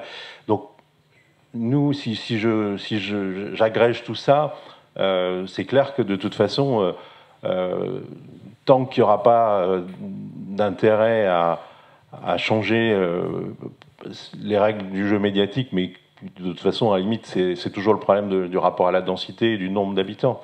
Et c'est pour ça que nous, on essaye d'invoquer la notion d'espace, qui est aussi cette question-là. On ne peut pas faire que des politiques indexées que sur le nombre d'habitants. C'est pas possible. Et que finalement, l'univers médiatique est aussi le reflet de ça. Hein. C'est-à-dire qu'on va aller cautériser des choses, on va aller mettre 3 milliards d'euros sur le Ségur de la santé. C'est quoi? C'est les hôpitaux, c'est pas la médecine de ville. Hein. Et donc, on va faire des heures dans les journaux, des papiers, etc. là-dessus. Donc il y a ce tropisme, cette inégalité. Donc encore une fois, le principal problème pour les maires, je dis pour les maires parce que c'est pareil, on voit toujours, là vous allez avoir le Barnum du Salon des maires, alors là il y aura des maires dans tous les médias, c'est compliqué, c'est difficile, voilà, mes pauvres, vous êtes formidables, etc. Mais on passe à autre chose. Donc c'est plutôt cette question de l'invisibilité. Pendant le Covid, peut-être même sur la fin, il y a eu une sorte d'enchantement vers la ruralité. On disait tout le monde a envie de quitter les villes, veut vivre une autre vie, veut être en télétravail. Vous l'avez vécu que ça comment? Ça vous a agacé ou... Parce qu'ici, on est dans une région, l'Occitanie, où il y a eu énormément de gens qui sont venus, qui sont arrivés. Oui, mais c'est pas nouveau. Je veux dire... Montpellier se développe depuis des dizaines d'années, on ne sait plus où mettre les gens, et on sans densifier forcément beaucoup Montpellier, suffisamment, et donc on densifie par capillarité autour. Encore une fois, si on se projette de manière un peu lucide sur les grandes transformations qui vont arriver, les territoires ruraux vont être des territoires d'accueil, mécaniquement, de redensification. C'est un phénomène qui n'est pas nouveau, mais que sans doute les changements climatiques vont accentuer. Donc c'est pas nécessairement une mauvaise nouvelle. Et après, si justement on évite de tomber dans le piège de le bruit du coq, la cloche, etc., cette question-là, elle est essentielle pour nous, parce que c'est la question de la densification en habitants, c'est la densification en services. Nous, à la différence de l'État, on n'a pas abandonné les territoires, puisque de toute façon, le maire, il est non délocalisable par définition. Il est là, et il a continué à produire du service public à la place d'eux. Vous avez parlé du Covid, par exemple. Le Covid, c'est génial pour nous, parce que ça a montré, pour le coup, le temps de la crise, que c'est par la proximité, par le premier mètre, que se régler les problèmes de la société. Quand il faut aller livrer un pack d'eau chez une mamie parce que elle a plus nos copains de la Poste, j'appelle nos copains, ils sont sympas, ils ont fermé les agences postales communales en supprimant la possibilité d'aller retirer de l'argent. Il fallait bien que les gens se nourrissent. Et c'est le maire qui allait à la supérette de l'autre côté du canton pour aller chercher à bouffer pour les gens qui ne pouvaient plus le faire. Donc cette mise en visibilité là, occasionnelle, elle montre que par rapport à des crises qui sont sans doute rien par rapport à celles qui arrivent, ça redonne une qualification et pour le coup une visibilité peut-être inespérée sur, encore une fois, sans sacraliser, parce qu'on l'a dit, il y en a des bons, il y a des moins bons, mais c'est ce qui nous permet d'insister là-dessus, c'est que c'est la bonne échelle pour régler beaucoup de sujets et que pour l'instant on le fait dans un contexte d'action qui est, on va dire, minimaliste, mais encore une fois, tout dépend d'où on parle. Si on parle d'une commune rurale du Cantal, où l'autre jour on a fait notre congrès à l'Alpe d'Huez, on s'est moqué de nous d'ailleurs, mais alors, on nous dit il y a des ruralités, puis on n'a pas le droit de faire notre congrès à l'Alpe d'Huez. Mais l'Alpe d'Huez, il fait quoi? Il utilise le fait que ses prédécesseurs se sont dit on a une richesse et qu'on va l'exploiter. À l'époque, on était tous inconscients de tous les enjeux qui allaient nous arriver. Et donc aujourd'hui, son enjeu, c'est comment est-ce que je suis un village plus encore engagé dans la transition et comment comment je passe d'un modèle où je faisais de l'économie à plus savoir qu'en faire à quelque chose de plus sobre. Et là aussi, le monde rural, il est peut-être à aller, prospecter sur pas mal de sujets comme étant en avance. Vous parliez des syndicats qui étaient sans doute en avance par rapport aux partis politiques, mais nous on dit que le monde rural est sans doute bien en avance sur les mécanismes de sobriété. Le Covid, nous on a vu des formes extrêmement intéressantes qui n'existaient pas avant. C'est le fait que des restaurateurs du coin, ils faisaient que servir ils ouvraient le restaurant, et après le Covid, ils ouvraient le restaurant et ils vendaient en local. Ils se sont aperçus qu'ils avaient une population locale dans le village qui pouvait être intéressée par le fait de manger non pas au restaurant, mais grâce au restaurant. Et la notion de circuit de proximité, elle s'est mise peut-être davantage en lumière sur la prise de conscience que, pas si loin que ça, on a de la richesse, en l'occurrence de l'alimentation, et que plutôt que de les voir partir chez des grossistes à l'autre bout de la France ou voire du monde, on pouvait aussi s'alimenter en local. Donc il y a toujours des mécanismes de transformation, et le rural peut-être pas plus que d'autres, mais en tout cas c'est vivre avec les vulnérabilités de sa situation pour parfois les transformer. Et sans doute plutôt sur la fin, j'évoquerai la question, parmi les pistes de solutions, il y a, sans être soucieux de se départir de la place que l'État, parce qu'à la limite, nous, on se passe de l'État parce que c'est lui qui a décidé de plus s'occuper de ces territoires-là. C'est pas une décision. Lui, encore une fois, le maire, il attend plutôt que l'État lui alloue davantage de moyens, lui vienne réellement répondre aux besoins des populations, parce qu'il n'a pas forcément vocation, lui, à faire tout ça. Mais cette question de l'alliance des territoires, c'est d'apporter des propositions et des solutions entre, par exemple, ville et campagne. On en a parlé beaucoup dans la journée. Là, nous, on pense qu'il y a des vrais points de salut pour sortir d'un certain nombre de crises grâce à ces alliances-là entre collectivités, par exemple. Alors, je vais être à l'opposé des territoires ruraux, des territoires urbains, périurbains, les cités, les banlieues. Quel est le discours que vous êtes amené à tenir, vous, Camille, quand vous allez, je suppose que vous allez, dans les cités, auprès de jeunes qui ont des colères très fortes, quelquefois, violentes même? Est-ce que vous êtes amené à changer votre discours, à modifier le langage, à trouver des exemples différents? Alors moi, j'ai aucune leçon à donner à qui que ce soit. En revanche, on travaille avec des gens qui... en fait, il y a plein de choses qui se passent. Justement, la question de l'invisibilité, elle est là aussi. Il y a plein de choses écologiques qui se passent, qui sont hyper intéressantes. On a notamment... il y avait Vert Dragon qui avait été fait avec Fatima Wassak, d'ailleurs, dont le livre était présent sur les tables, j'ai vu, pour une écologie pirate, avec Alternatiba. Et donc, en fait, on s'était dit comment est-ce qu'on fait aussi une maison de l'écologie populaire où, justement, on essaie d'avoir des luttes locales très ancrées aussi sur ces territoires-là et qui sont portées par les populations qui y habitent, et comment est-ce qu'il y a des alliances possibles d'être faites. Donc là, c'était super intéressant et c'est passé pas mal de choses. Là, dans 2 jours aussi, je vais avec Banlieue Climat, qui est organisé par Feris Barka, qui en gros est l'idée de faire une formation aussi pour être capable d'avoir quelque chose qui est reconnu d'ailleurs par l'éducation nationale, pour dire quand on a des personnes en situation de décrochage scolaire, en l'occurrence, parce qu'ils travaillent beaucoup avec des jeunes qui sont en décrochage scolaire, comment est-ce qu'on arrive à avoir ces savoirs qui sont très méta, mais en fait qui impactent directement nos vies, notre vie de quartier, comment est-ce qu'on peut s'organiser différemment pour habiter ce territoire. Donc c'est pas du tout une posture d'aller évangéliser les quartiers à l'écologie, il y a plein de choses qui se passent et qui se font et qui sont hyper intéressantes. Il y a quelqu'un, je sais pas si tu es encore là, de l'après M, ça, qui a aussi été un endroit à Marseille assez incroyable. Donc en fait il y a plein de choses qui se passent, mais là-dessus c'est la vraie question de l'invisibilisation. C'est comment est-ce que et même dans les quartiers populaires, mais aussi pour le coup sur les luttes locales.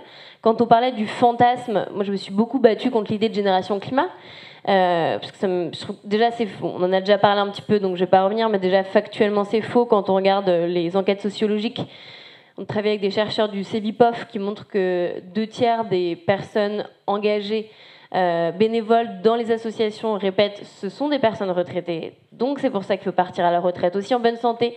Notre tissu associatif tient majoritairement grâce aux personnes retraitées. Ensuite, la question environnementale, on ne l'a pas inventée à partir de Greta. Et puis, je trouve ça non seulement donc, faux, en plus dangereux, parce qu'en fait, ça permet d'éviter un autre conflit d'émerger. Et là, sur la question médiatique, c'est comment est-ce qu'on a un appareil médiatique qui est très restreint, très petit, et qui, donc, de fait, ne laisse pas une complexité s'exprimer.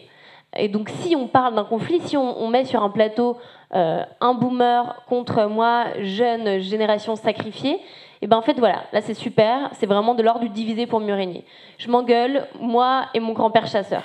Mais donc, en attendant, je m'engueule pas contre Patrick Pouyanné. Donc, en fait, on n'arrive pas à politiser le conflit, à se dire, il y a une question de rapport de force, d'inégalité économique, etc., etc. Donc, pour moi, voilà, c'est comment est-ce que on arrive à visibiliser les luttes locales. Donc je parlais de ça pour dire l'invisibilisation de ce qui se passe dans d'autres actions que les marches climat parisiennes. Donc les luttes dans les quartiers, mais les luttes aussi sur les territoires. L'exemple des soulèvements de la terre, c'est vraiment ça, c'est les alliances qu'on fait pour sortir d'un fantasme, d'un imaginaire de l'activiste climat qui est un jeune urbain blanc, en fait. De dire qu'il y a plein d'autres choses qui se font, c'est juste qu'on n'en parle pas. Et là où nous, on a un rôle à jouer, c'est de mettre en avant ces voix. Et moi, je crois vraiment qu'il y a une erreur qu'il ne faut pas qu'on fasse à gauche, c'est de penser qu'on parle à la place d'eux. Au contraire, il y a la fenêtre d'Overton qui est de dire on ouvre et on écarte, et maintenant, le climat, c'est 5% là, du temps de parole. Ben maintenant, ça va être 20%, ça va être 30%. On va parler de la lutte sociale, écologique, et on va prendre la place. Donc maintenant, on va monter sur les scènes, on va prendre la place, on va occuper aussi l'espace. Et ces alliances qu'on fait sur le terrain, on va aussi les incarner et les faire médiatiquement. Et après, un enjeu qu'on a vraiment, nous, c'est la question des mensonges.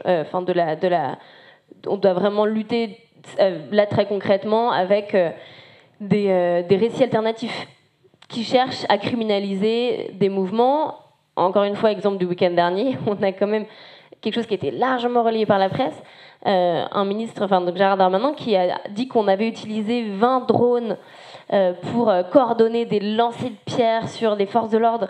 Je ne sais pas s'il est au courant qu'on n'a pas d'argent dans le mouvement climat, donc on n'a vraiment pas 20 drones à sacrifier pour coordonner des lancers de pierres. Enfin, c'était vraiment de la science-fiction, c'était très drôle. Et en fait, ça, nous, quelque part, mais c'est ubuesque. Ce qu'ils arrivent à inventer, des fois, c'est ubuesque.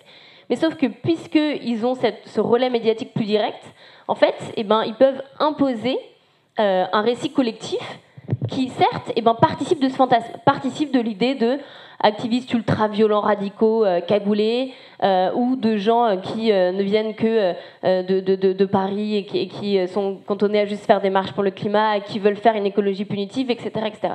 C'est pour ça que moi, parmi les actions, c'est pas plus important, mais c'est aussi important, et je le fais pour le coup, d'utiliser cet espace médiatique, de l'occuper, d'être capable d'aller se prendre des coups, c'est pas agréable. Et je pense qu'on est bien tous placés pour savoir, c'est pas agréable, c'est pas marrant, c'est pas facile, c'est exigeant, surtout quand on est une femme aussi. Il faut se battre pour avoir la parole plus que d'autres, il faut essuyer des vagues de haine misogyne encore plus grandes.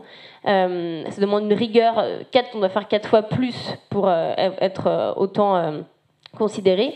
Mais pour incarner, en fait, on ne sera servi par personne mieux que par soi-même. Donc pour être capable que ces récits plus proches de la réalité de gens qui sont sur le terrain puissent émerger, il y a un vrai rôle important à aller occuper aussi ces espaces-là. Donc je dirais que la relation avec les médias, elle est ambivalente, c'est un outil.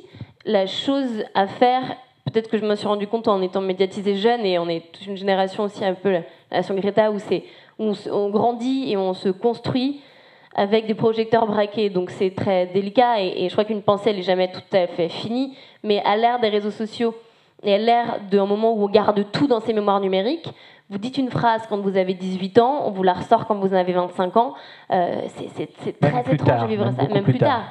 Bien sûr, mais c'est très étrange quand il y a cette chose jeune où on est dans des moments où on construit la pensée. Donc c'est une relation très ambivalente, et en même temps, comme tout ce qui est puissant, enfin en tout cas je trouve, est terrifiant parce que c'est puissant, mais aussi du coup peut être un outil à notre service. Et moi j'essaie de ne plus, au début j'avais cette chose de, on a l'impression qu'on nous donne enfin la parole, et que donc on a devoir dire, devoir tout faire, et il jouait beaucoup de ça. Moi j'ai eu plein de moments où on me disait bah, très bien, sur les marches, là il y avait une matinale d'une grande maison de radio dont je tairai le nom, dit bah en fait si c'est pas vous, je disais bah là j'en ai déjà fait beaucoup, je suis fatiguée, je voulais aller camper avec des amis pour prendre des forces avant la grande mobilisation et tout, bah en fait si c'est pas toi qui fais la matinale, ils en parlent pas. Donc en fait ils jouaient énormément sur ce truc de dire en fait de se dire mais il faut que je sois partout, parce qu'ils nous laissent tellement peu de paroles, tellement peu de moments pour que nos idées existent, qu'on a ce devoir, et donc on se laisse enfermer dans un rapport de force qui gagne. Là où c'est puissant, c'est quand on inverse ce rapport de force, et de dire maintenant, et bien sûr la pipeline en Ouganda, c'était un non-sujet, hein, on ne parlait pas, on a 5 activistes d'Ouganda qui sont venus nous voir en disant Total Energy, une entreprise française, est en train de faire un petit peu néocolonialisme quand même, c'est-à-dire d'aller installer la plus grande pipeline chauffée au monde sur nos terres. Il y a 100 000 personnes qui doivent se barrer de leur village. Qu'est-ce que vous faites ? Et donc c'était un non-sujet. Et donc là, la stratégie, ça a été de dire, moi je refusais de parler à une interview si on n'abordait pas ça. Donc il y avait des situations absurdes où sur Quotidien, ils se sont trompés de pipeline. Donc ils me font passer ça dans d'autres pays d'Afrique. Bon, c'est l'Afrique. Donc, voilà, donc moi je regarde ça, je ne sais pas du tout là à quelle base la pipeline. En direct, c'était un enfer. Mais petit à petit, on a réussi à imposer un sujet, si bien que ce qui était une anecdote est devenu un sujet de préoccupation tel que quand Emmanuel Macron avait des questions sur un plateau télévisé, une de ces questions était « Qu'est-ce que vous pensez de ICOP ?» Donc ça, on peut aussi inverser ce rapport de force-là. Je pense qu'il est très important de ne pas se laisser bouffer, mais plutôt de dire, voilà, nous on va aussi imposer nos thèmes. C'est de ça dont on va parler maintenant, et ce ne sera pas forcément que autrement. Je suis un journaliste, mais, mais voilà, je parle de l'industrie. Mais ça rejoint ce que Laurent Berger disait, de parler de la complexité des choses. Mais comment, quand on a affaire à des sujets complexes comme la transition écologique, comment on résiste au simplisme médiatique ? Bah, moi, je suis très heureux d'en être sorti. Hein. Moi, d'abord, la particularité de l'organisation dont j'étais responsable, c'est que des médias, on en a 650 000 qui sont les adhérents et les militants. Et moi, j'ai toujours considéré qu'un adhérent ou un militant qui allait... bien sûr, il ne touchait pas des millions de personnes comme certaines matinales, etc., mais qui allait voir ses collègues, parler des positions de la CFDT, etc., c'était souvent bien plus puissant. Donc il ne faut pas se leurrer sur l'impact que ça. Moi, il se trouve que pour mes fonctions, j'habitais Paris, et que j'ai aussi un ancrage dans l'Ouest. J'ai toujours considéré qu'il y avait l'écume. Il y avait ce dont mes potes me parlaient quand je redescendais à Saint-Nazaire, c'était un petit peu différent, quoi. Et donc, moi, je pense qu'il ne faut pas renoncer à la complexité.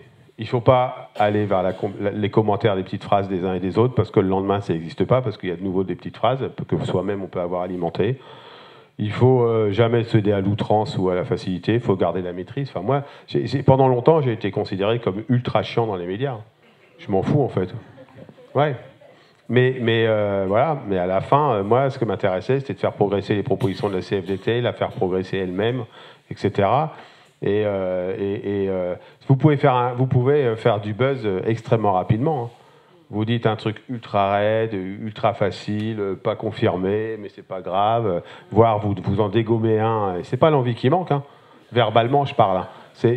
Vous dégommez tel ou tel interlocuteur verbalement, vous le pliez en quatre, vous êtes un peu outrancier, si vous pouvez être un peu borderline, c'est pas plus mal. Ça dure 2 jours.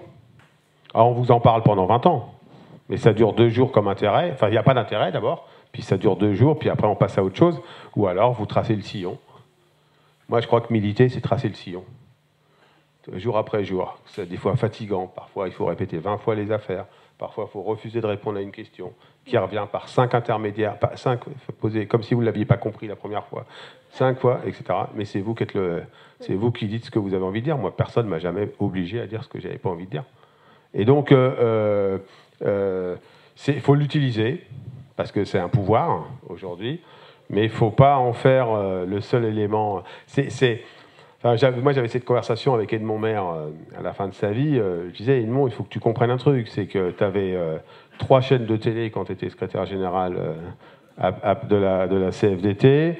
Il y avait, quand tu faisais l'interview de rentrée ou ta tribune dans Le Monde, c'était ultra puissant, etc. Moi, nous, aujourd'hui, on est... il y a bien plein où on refuse d'y aller, mais c'est archi sollicité en permanence. Il ne faut pas se griser de ça. Enfin, moi, ça ne m'a jamais grisé parce que je n'ai jamais plu. Donc, je suis assez tranquille avec ça. Enfin, je n'ai jamais trouvé ça excitant. Mais il ne faut surtout pas se laisser griser et surtout maîtriser ce qu'on y dit. Et qu'il faut toujours penser à la personne qui ne connaît pas forcément le sujet et qui va se demander si ça lui a... Enfin, voilà, si il sait en sortant, enfin, quand vous sortez, si ce que pense l'organisation que vous représentez, est-ce qu'elle porte. Après, ce que pensent les journalistes, de toute façon, on ne le sait jamais. Donc, Juste, pardon, je me permets une mini, vraiment très, très courte intervention sur quand même le pouvoir, parce qu'en média, on peut dire, bon, bah, on est peu à y avoir vraiment à ce point-là accès, mais en fait, avec les médias sociaux, les réseaux sociaux, il y a un autre pouvoir aussi qui est terrifiant pour plein d'aspects, mais qui peut là aussi être un outil, et je pense notamment à la mort de Nel, en fait, et aux violences policières, comment on a des récits judiciaires, on a des condamnations judiciaires et des récits collectifs qui changent par aussi notre capacité à certains de filmer ces violences policières, d'être un média, en fait. Et que donc, ça a plein de dérives, mais ça peut aussi être une arme intéressante et démocratique. Je crois vraiment que ça peut aussi être une arme démocratique, qui est d'avoir ces autres espaces dans lesquels on s'organise. Et je le vois en travaillant avec des activistes de d'autres pays, notamment en Ouganda pour le coup, où les journalistes qu'on a qui travaillent localement sur la pipeline, il y en a une qui a dû partir de son pays parce qu'il y a eu bref, la police est venue chez elle, chez son grand-père et chez son cousin. Les menaces étaient très puissantes et donc on ne peut pas avoir des voix dissidentes qui existent dans les médias nationaux. En revanche, il y a encore une forme de liberté sur les réseaux sociaux, ce qui fait qu'on a pu s'organiser avec des activistes d'Ouganda qui ont une influence dans leur communauté locale et qui, elles, en tout cas en l'occurrence, pouvaient expliquer qu'est-ce qui se passait dans ce projet, incarner aussi une forme de vérité. Et donc, voilà, ne pas oublier que ça peut paraître loin de nous les médias, mais qu'avec cette révolution des réseaux sociaux, qui est terrifiante pour plein d'aspects, on pourra en revenir avec grand plaisir. Mais il y a des brèches, des petites brèches, comme on parlait de la loi et des maires qui peuvent s'infiltrer dans des endroits comme ça. Il y a aussi ces endroits-là où c'est l'aspect social de ces endroits qui permet de s'organiser en dehors de cette pensée qui écrase. Et donc ça peut être très puissant. Mais là, c'est sans doute un autre débat. Mais moi, je suis peut-être un peu old school, mais je crois que la production de l'information, c'est quelque chose qu'on n'est pas tous producteurs de l'information, parce que quand on est engagé, on n'est pas producteur d'une information. Et moi, les réseaux sociaux, juste pour un témoignage, hein, c'est le truc qui m'a fait le plus grand bien d'arrêter ces trucs-là depuis que je suis parti. C'est-à-dire, d'abord, je me fais moins insulter, en tout cas, je ne le sais pas, moins menacé.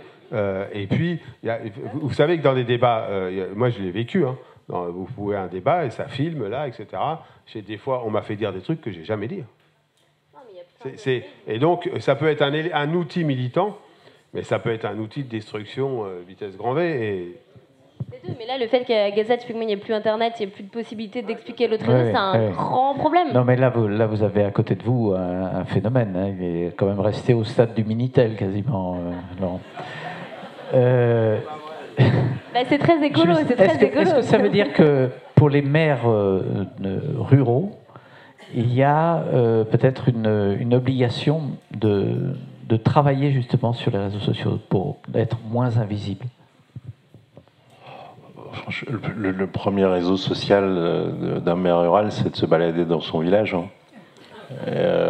Il y apprend plus de choses. Et j'avais un copain maire qui sortait et il me disait quand je pars de chez moi et que j'arrive à la mairie, j'ai dépensé 3 millions d'euros parce que il a trouvé des gens qui voulaient une crèche, etc. Donc non, mais après, soit on parle du régime général, soit de l'exception, mais sur les exceptions, c'est clair que le maire, quand j'évoquais tout à l'heure des événements spécifiques, il est complètement dépourvu par rapport à ça. Il maîtrise absolument rien, et l'impact local, il peut parfois être détestable parce que, pour le coup, lui, c'est un personnage incarné qui est accessible, qui est les gens, dans un village. Classique, c'est voilà, tout le monde sait où le joindre, comment le joindre, etc. Donc voilà. Après, c'est toujours pareil. C'est à la ville comme à la campagne, pour le coup, il y en a qui sont plus astucieux que d'autres et qui savent s'en servir aussi, et qu'on va pouvoir tirer un parti pour attirer l'attention sur une situation locale qu'on veut mettre en exergue. Voilà. Mais après, on le sait très bien, c'est le sujet de l'éphémère là-dessus. Nous, on se bat, et je reviens toujours sur cette question d'aménagement du territoire, on s'est battu ces dernières années contre la réduction du réseau des locales de France Bleu, par exemple, ou de la réorganisation de France 3, parce que c'est quoi derrière? C'est qu'au lieu de produire de l'information depuis Vesoul, on la produit depuis Besançon. Donc ça veut dire que la Haute-Saône disparaît de la carte médiatique. Et donc ce qui s'y passe, les talents comme les difficultés, ça disparaît de l'écran radar. Et derrière, vous voyez la mécanique de la considération. J'existe pas, je ne suis pas considéré. Et vous voyez bien derrière la mécanique qui est sous-jacente à ça. Qui d'ailleurs crée des colères ensuite. Oui, qui crée des colères. Et puis qui, quelque part, encore une fois, on est toujours dans ce rapport de force entre... voilà, c'est l'unité de bruit médiatique. C'est un sujet sur lequel la moindre densité, c'est pour ça que moi, c'est pas question de la sous-densité c'est la question de la moindre densité, parce qu'on est toujours aujourd'hui dans des mécanismes de concurrence de territoire. Et donc aujourd'hui, si je reviens sur la transition, nous, ce qui nous manque, c'est une ingénierie, c'est une armée de la transition écologique dans les territoires, et qui soit en capacité de répondre à toutes les envies de faire là-dessus, et que tant que ça, on n'arrive pas à le faire comprendre dans le champ médiatique, on n'a aucune chance de l'obtenir du champ politique. Et encore, je dis du champ politique, en fait, pour moi, le champ politique, vous questionnez tout à l'heure sur les syndicats et les partis politiques. Nous, vu de notre fenêtre, une association nationale d'élus, aujourd'hui, les partis politiques ont disparu de nos sujets. Ils ont disparu de nos sujets. C'est-à-dire qu'aujourd'hui, si moi, je vais déposer des amendements à l'Assemblée nationale ou au Sénat, j'ai quasiment aucune chance de les voir performer parce que ce ne sont plus des sujets qui les intéressent. On pourrait parler, tu parlais là des enjeux sur les questions de transition climatique, mais moi je pense la question de l'école. Il y a des milliers de combats locaux sur la lutte contre la fermeture de la classe ou de l'école. Qui en parle à l'échelle nationale? Donc voilà, cette question-là, elle est essentielle pour nous. Et donc cette mise en visibilité de vraies difficultés, voilà, le maire, il peut l'incarner transitoirement. Il va faire, on le sait bien, BFM va arriver, il va faire 30 secondes, et puis c'est reparti. Et puis quelque part, ça revient aussi à la question qu'évoquait Laurent Berger, c'est on va lui demander un avis sur quelque chose sur lequel il n'y a pas besoin d'en avoir. Hein, voilà, c'est des sujets aussi qui sont futiles quelque part. Mais encore une fois, cette question-là de la visibilité, et donc beaucoup de maires se sont mis sur les réseaux sociaux, évidemment, mais plutôt dans une logique plutôt locale de prolongation de leur action publique. Nous, par exemple, on gère plus de 1600 sites Internet communaux parce que c'est le moyen aujourd'hui d'avoir, avec la prolongation des applications, de pouvoir dire à nos habitants, il y a une alerte inondation dans le village. Bon, ça c'est de la communication aujourd'hui. De service, ça c'est plutôt une logique de service. Oui, mais on utilise les réseaux sociaux pour ça. Et il y a de plus en plus de... Et là, on revient sur l'utilité de l'élu et de la cellule locale, c'est qu'elle est capable aujourd'hui, grâce à ces outils-là, de compenser des sujets. On est toujours sur la litanie de il n'y a plus de services publics. C'est pas vrai. Il y a toujours eu des services publics et il y a même aujourd'hui des services qui n'ont jamais existé dans ces territoires-là par rapport à avant. Même si ça va pas assez vite, j'évoquais hier la question de la 5G, on a tordu le bras, l'État pour le coup a été un peu courageux avec les opérateurs pour leur tordre le bras pour qu'on accélère la mise, l'installation des antennes 4G. Alors on aura la 3G en vrai quand les autres auront la 6G, mais ça c'est toujours le même sujet. Mais des fois certains vont dire, ce qui peut être un débat intéressant d'ailleurs, d'avoir aussi des îlots où il n'y a pas de jet du tout, et c'est bien aussi. Mais ça revient à la question de l'aménagement du territoire. Comment vous analysez-vous avec votre génération, vos actions, comment vous avez la situation justement des territoires français ou des territoires européens? Comment vous vous situez là-dedans? Dans le livre que j'ai écrit, je parle beaucoup de la question de territoire, et les toutes premières interviews que j'avais, c'était de me dire, mais attendez là, le territoire c'est vachement une idée d'extrême droite, hein. Comment vous parlez de territoire, il y avait comme si on leur avait laissé le mot, et donc je trouvais ça particulièrement dangereux au contraire.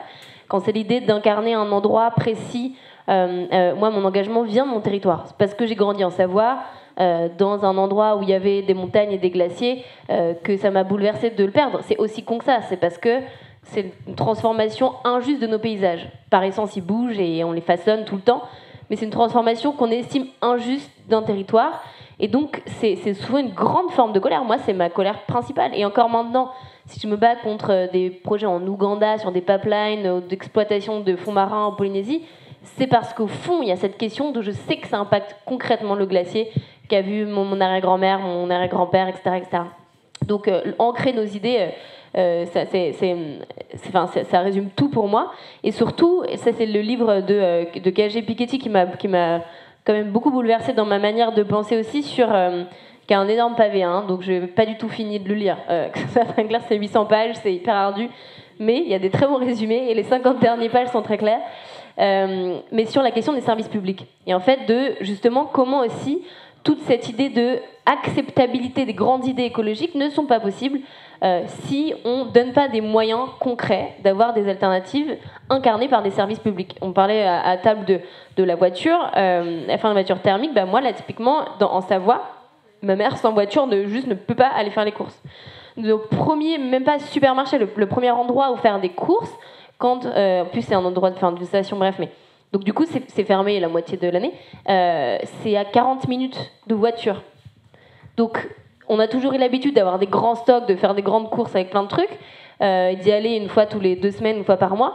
Mais en fait, si on n'a pas la possibilité d'avoir des transports en commun, d'avoir des supérettes qui rouvrent localement, d'avoir, même juste à l'échelle de ma petite vie, pas très grande, j'ai passé 18 ans dans le même village en Savoie, j'ai vu fermer la boulangerie, j'ai vu fermer petit à petit la boucherie, j'ai vu fermer la fromagerie, et en fait, tout s'est recentralisé à un endroit.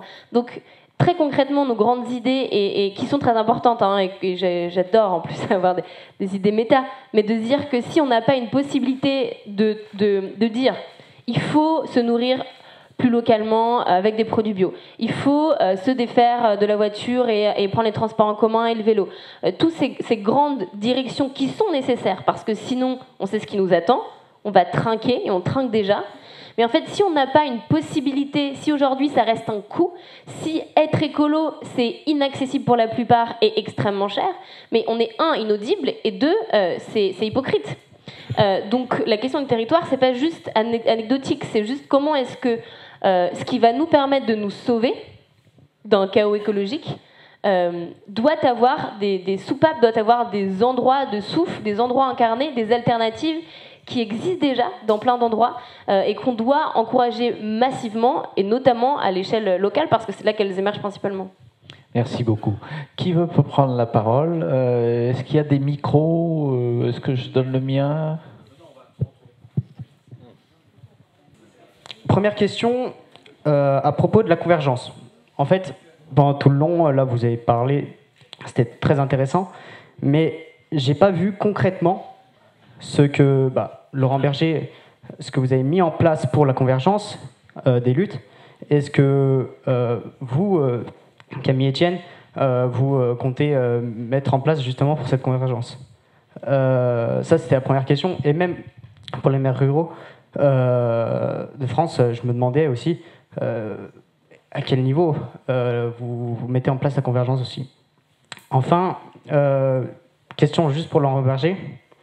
La gauche n'a jamais été travailliste. Je reprends juste ici la citation dans votre livre, et ça m'a un petit peu choqué, sachant que j'ai lu un petit peu le même livre, Thomas Piketty et Julia Cagé, et au contraire, il montre que historiquement, c'est faux. Et donc, je voulais un petit peu, je ne vais pas critiquer, parce que ce livre que j'ai fait, Du mépris à la colère, j'ai vraiment apprécié. Mais donc, ici, parfait. Et voilà, donc c'était sur cette assertion. Sans être totalement décalé, sachant que Laurent Berger est dans la salle, s'est beaucoup intéressé à la question des retraites. Je ne suis pas décalé si je parle de ça, je sais que vous avez participé à toutes les manifs, en manifestant une certaine lassitude. Enfin, moi aussi, j'ai participé à toutes les manifs, et à la fin, c'était la 12e à 14e, vous avez dit il va falloir arrêter un jour. Je me suis arrêté exactement quand les manifestations sont arrêtées.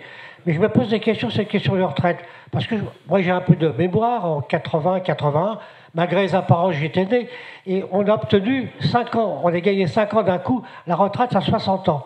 Pourquoi faudrait-il, quelques décennies après, reculer sans cesse l'âge de la retraite? Alors en 2030, ça va être 70 ans, en 2050, ce sera 80 ans, etc. Ce sera peut-être une façon, finalement, de combler le déficit des retraites. Mais sachant que la France est aujourd'hui beaucoup plus riche qu'en 1980, pourquoi faut-il travailler davantage? Les gains de productivité sont énormes, compte tenu aussi de l'intelligence artificielle, dont j'espère que les syndicats vont tenir compte dans leur prochaine analyse. Je sais qu'il y a un colloque de la CGT prochainement au mois de novembre qui va s'intéresser à la question de l'intelligence artificielle, la productivité et les incidences ça aura évidemment sur le travail, temps de travail. Nous sommes là en fin d'une révolution technologique qu'il va falloir que les syndicats, les partis politiques, les associations s'intéressent. L'intelligence artificielle, ça va être une véritable révolution de la production. Alors pourquoi faut-il retarder sans cesse l'âge de la retraite alors que nous sommes de plus en plus riches et que la productivité augmente tous les jours? Alors, je voulais savoir ce que vous pensiez du carton rouge de Sam Cane en finale de la Coupe du Monde de rugby en ce moment. Et sinon, si vous ne pouvez pas répondre à cette question, enfin, ce que je regretterais, que pensez-vous de l'initiative Climat Média qui fait un retour sur l'aspect qualitatif et quantitatif, dont les aspects liés au climat et puis aux événements météorologiques sont traités dans les médias? Et si vous souhaiteriez qu'il y ait des initiatives similaires pour d'autres traitements sur la manière dont justement les aspects syndicaux, etc., sont traités dans les médias, et avoir un retour donc des utilisateurs de ces médias pour traiter dont c'est fait de manière qualitative, quoi. Et si vous avez un avis sur Sam Cane, ça m'intéresse aussi. Là, je crois qu'ils ont un point derrière. Mais... D'ailleurs, franchement, nous faire venir le soir de la finale, ça se paiera très cher. Non, la gauche française n'est pas travailliste, non. La gauche française, elle n'est pas travailliste, contrairement à la gauche, à une certaine gauche, à la gauche allemande. Elle n'est pas travailliste par rapport à la gauche britannique. Elle n'est pas travailliste par rapport à la gauche des pays nordiques, tout simplement parce que le travail a souvent été vu comme seulement comme étant un facteur d'aliénation ou d'exploitation et pas comme un facteur d'émancipation. Et qu'on peut regarder tous les discours que vous... Alors, peut-être qu'au XIXe siècle, mais là c'était la poule et l'œuf, mais on peut regarder tous les discours de la gauche contemporaine. Elle a une approche du travail qui est une approche misérabiliste. Et moi, je peux vous dire, comme responsable syndical, y compris si la CFDT est devenue la première organisation syndicale, c'est que vous n'arrivez pas dans une entreprise alors en disant, bande d'exploités, comme vous êtes malheureux, et qu'est-ce qui va se passer, et comment on peut améliorer votre situation. C'est pas comme ça que les gens le vivent. Le rapport des travailleurs à leur travail, il a un rapport qui est complexe, qui est ambivalent, mais qui n'est sûrement pas... ils n'ont sûrement pas envie d'entendre une parole politique qui, d'un côté, moralise la question du travail en faisant une valeur, ce qui n'est pas. Le travail n'est pas une valeur au sens où on l'entend. Et de l'autre côté, parle du travail seulement comme un facteur de malheur. C'est pas vrai. Et moi, ça m'agace toujours quand c'est fait de la part de gens qui sont prêts à travailler 45 heures par semaine parce qu'ils adorent leur boulot, quoi. Et donc, il y a quelques hommes et femmes politiques aujourd'hui qui ont embrayé sur le terrain du travail, mais pendant très longtemps, le travail a été vu, et je suis pour la réduction du temps de travail, je crois que c'est un mouvement historique, je suis pour qu'on ne travaille pas jusqu'à 80 ans, etc., etc., mais c'est pas vrai, vous faites toutes les enquêtes Le Monde, que les travailleurs et les travailleurs en France, eh bien, ils ont un rapport au travail qui est plutôt un sentiment de fierté dans ce qu'ils font au boulot. Et moi, vous pouvez être syndicaliste et vouloir expliquer que le travail, c'est de la merde, ben vous ne ferez pas syndicalisme longtemps. Et vous pouvez être de gauche et expliquer aux travailleurs que c'est juste une bande d'exploités, qu'ils n'ont pas de libre arbitre, qu'ils n'auront pas de capacité, vous n'arriverez pas à compter. Et moi, je vais vous le dire, ça me fait mal aux tripes que le premier parti ouvrier de France, ce soit le Rassemblement national. C'est parce qu'on ne sait justement pas parler du travail.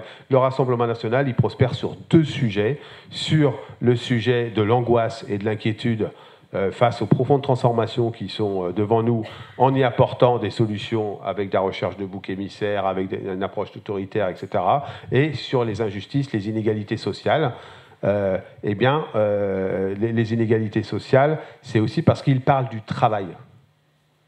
Et que malheureusement, je suis désolé, hein, je leur ai dit en face à chaque fois que c'était nécessaire, je pense une grande partie de la gauche, pendant longtemps, n'a pas parlé du travail.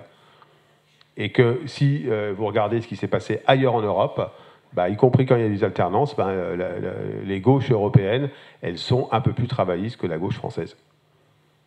Je sais que ça n'a pas beaucoup plu, cette inception, mais je suis désolé, mais je le crois vraiment. Et quand vous parlez avec un certain nombre d'hommes politiques et de femmes politiques de gauche, avec qui, dont celle d'ailleurs qui malheureusement n'a pas pu être là ce soir, je sais qu'ils commencent à être d'accord avec ça. Voilà. Mais on a le droit de ne pas être d'accord. Hein. Sur les retraites, j'ai tout dit. J'ai tout dit sur les retraites. Moi, ce qui me fait suer, c'est, vous savez, c'est pas... Je crois qu'on est un peu dans un pays de dingo, en fait. On pense qu'on devrait tous finir au même moment de travailler, etc. C'est pas vrai, en fait. On doit être dans un pays qui pratique le libre choix, y compris sur le moment où on veut partir. Et moi, ce qui m'a profondément mis en colère dans cette réforme des retraites, c'est qu'on a fait payer aux travailleurs qualifiés de deuxième ligne pendant la période du Covid, les travailleurs les plus modestes, un allongement de la durée du travail. Il y a beaucoup de gens qui sont des professions intermédiaires, qui sont des cadres, etc., dont la réforme des retraites n'aura aucun impact sur l'âge de départ en retraite. C'est une approche comptable du système des retraites, qui est un système compliqué. Hein.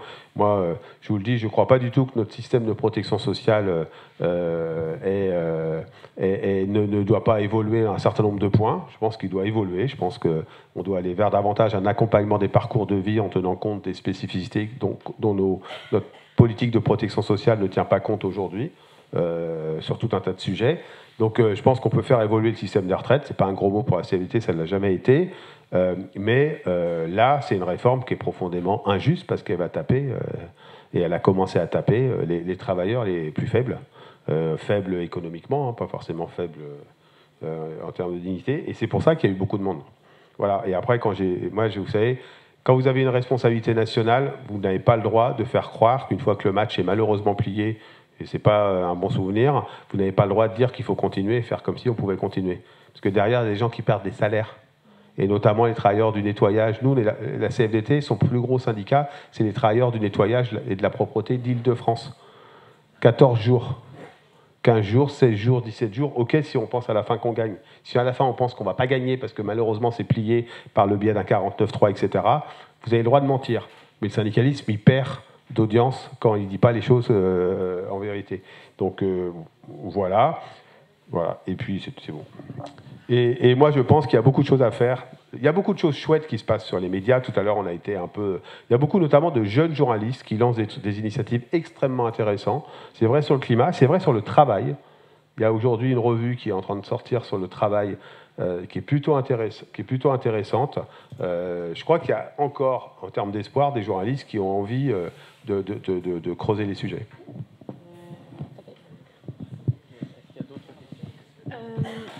Tu veux que je réponde rapidement ?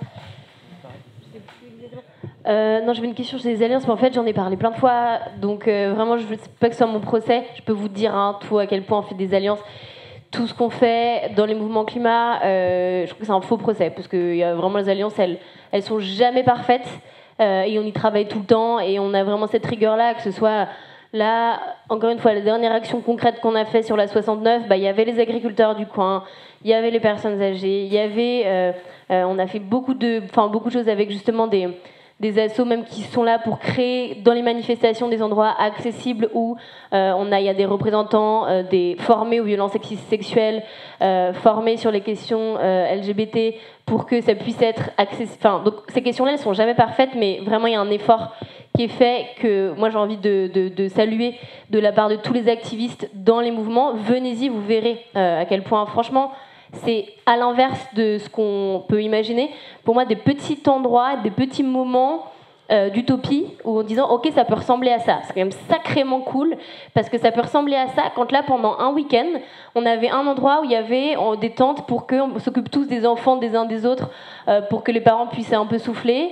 Des personnes qui avaient des guirlandes, ce qu'on avait rendu ça un peu drôle en disant bah voilà, s'il se passe un truc de violence sexiste et sexuelle, il y a des personnes à qui vous pouvez aller parler directement, et désamorcer les bombes avant, que ça crée des traumas. Enfin, il y avait tout un tas de choses. Les cantines, elles sont faites par des bénévoles qui tournent, où c'est vegan pour tout le monde, mais on le dit pas. Enfin, c'est pas revendiqué de partout. Puis en fait, on se rend compte à la fin que tout le monde a bouffé vegan pendant un week-end avec les produits des producteurs locaux et que c'était juste super bon, que ça nous a donné une patate de folle. Enfin, donc là concrètement sur des luttes, ça s'incarne. Et après les alliances, on les fait en discutant, mais même avec les travailleurs, sur le Total, on discute avec des raffineurs, avec des syndicats de raffineurs. Adrien, on a passé beaucoup de temps ensemble pour se dire quelles sont les alliances aussi qu'on peut faire. Pas assez, jamais assez, il y a encore plein de travail à faire, on est d'accord. Mais il se passe des trucs et ça bouge bien plus vite qu'ailleurs dans la société, donc ne vous trompez pas d'ennemis.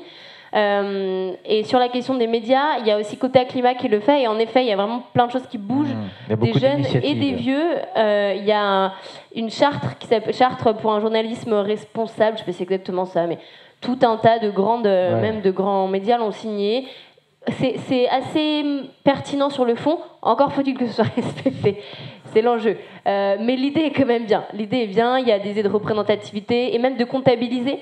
Quota Climat, c'est aussi de comptabiliser le temps médiatique alloué au traitement de l'urgence climatique et la manière dont c'est fait, la manière dont on présente les canicules. Est-ce qu'on met des personnes qui mangent des glaces et qui sont en short en décembre en disant des températures joyeuses pour Noël, ou est-ce qu'on dit c'est pas du tout normal, à aucun moment on devrait être en t-shirt à cette période-là de l'année, et ça dit quelque chose de plus grand. Donc ça bouge sincèrement. Encore une fois, j'aime assez vite. Mais il y a des brèches, et ça peut aussi être un endroit de contre-pouvoir puissant, en fait, le traitement médiatique. Je le disais, sur les réseaux sociaux, c'est aussi vrai sur les médias, de pouvoir défaire un argumentaire qui criminalise, donc c'est un endroit important. Est-ce qu'il y a d'autres questions? On va peut-être prendre les trois dernières. Une là, fille, madame, là, oui. À quand, pour Laurent Berger, à quand des syndicats et des élus vraiment formés à l'écologie? Les élus, ils sont hyper engagés. Moi, je les ai côtoyés pendant 5 ans. J'ai été élue dans une grande banque à La Défense. J'ai eu tous les rôles, CCCT, CSE, Commission économique, CEC au niveau européen. Et j'étais la seule qui avait la casquette écolo, et c'était usant. Et moi, je trouve les élus vraiment formidables, parce qu'ils ont une capacité à s'engager, une mobilisation, un charisme aussi, un réseau. Et je me dis qu'il est ultra prioritaire de les former à lire un bilan carbone, à faire la sélection des produits les plus polluants dans le mix d'une entreprise, à encourager les renoncements vraiment audacieux, pour dire ce produit-là, on ne va plus le faire parce qu'il est trop polluant. On va du coup booster l'évolution des compétences, l'évolution de l'emploi, le futur mix produit, parce qu'il y a des emplois qui construisent le monde de demain, qui préservent l'habitabilité de la planète, et d'autres qui la détruisent. Donc j'encourage vraiment tous les syndicats à prendre cette place vraiment prépondérante de moteur de l'écologie, et d'y aller franco, quoi, avec Camille, avec tous les autres. Et donc voilà, je vous dis toute mon admiration, toute ma gratitude pour ce que vous faites, c'est formidable, et beaucoup plus d'élan et beaucoup plus de vitalité, notamment dans le syndicalisme, où il faut former les élus, et les aider à s'engager et à prendre la bonne place, parce qu'ils sont trop peu nombreux à prendre la casquette écologie. Ils sont très nombreux sur le pouvoir d'achat, sur l'égalité homme-femme, et c'est très bien, sur les retraites, mais tout ça c'est court terme. Qu'est-ce qu'on aura en 2050 ? Merci. Une dernière question qui s'adresse particulièrement à Laurent Berger. Il y a une situation on atteint actuellement une situation qui a un tel niveau de gravité, autant avec le risque écologique que le risque autoritaire, avec un horizon en 2027 où on intègre la victoire de l'extrême droite avec une alliance sans doute avec la droite. Comment on pourrait imaginer de repenser à cet horizon qui va amener l'extrême droite au pouvoir dans une démocratie, repenser les conditions d'une séparation en fait qu'on a vécue d'une division du travail démocratique entre les partis politiques à qui l'on délégué la question de l'élection, les syndicats à l'époque quand ils étaient acteurs de la démocratie sociale, on le voit depuis quelques années un peu moins, évidemment les secteurs associatifs, la société civique mobilisée qui s'investit dans la transformation concrète à l'échelle des territoires, mais qui sont malheureusement aujourd'hui dans une forme d'impuissance quand ils voient les jeux d'appareils politiques. Est-ce qu'on peut, face à cet horizon qui est catastrophique avec ces deux risques, pour les générations futures, de repenser... Excusez-moi. Oui, excusez-moi. De repenser le jeu, justement, de ces acteurs, et est-ce qu'on peut imaginer que des syndicats portés par un mouvement et une société civique contribuent à une offre politique et mettre en pression un certain nombre de partis politiques, parce qu'on est un certain nombre ici à considérer que ce n'est pas par là que l'on va trouver une solution, mais que dans le champ des salariés, comme dans le champ de la société civique, dans une pression, on pourrait peut-être imaginer que c'est la charte d'Amiens qu'il faut repenser. Et donc, je parle autant à l'ancien syndicaliste qu'à celui qui a imaginé le pacte du pouvoir de vivre, pour savoir si le pacte du pouvoir de vivre, qui rassemble beaucoup d'acteurs associatifs, peuvent imaginer qu'ils ont un rôle à jouer à l'horizon des prochaines élections. Ouais. Sur les élus formés à l'écologie, il y en a quand même de plus en plus. Hein. Nous, on a un système des sentinelles vertes. Écoute pas, donc c'est pas grave, mais on a le système des sentinelles vertes. On forme de plus en plus les élus écologie. Élus d'entreprise, c'est extrêmement compliqué. Hein. Vous devez agir sur tout un tas de sujets de stratégie économique, de défense individuelle, d'égalité.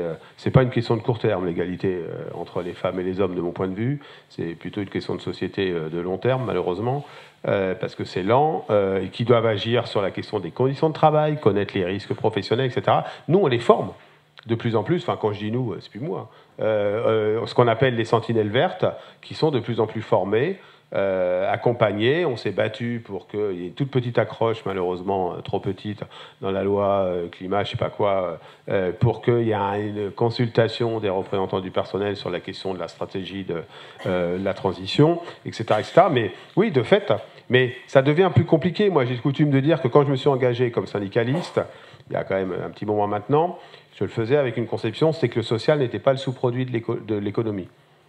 Et aujourd'hui, il y a un troisième acteur qui s'est invité là-dedans, c'est l'écologie.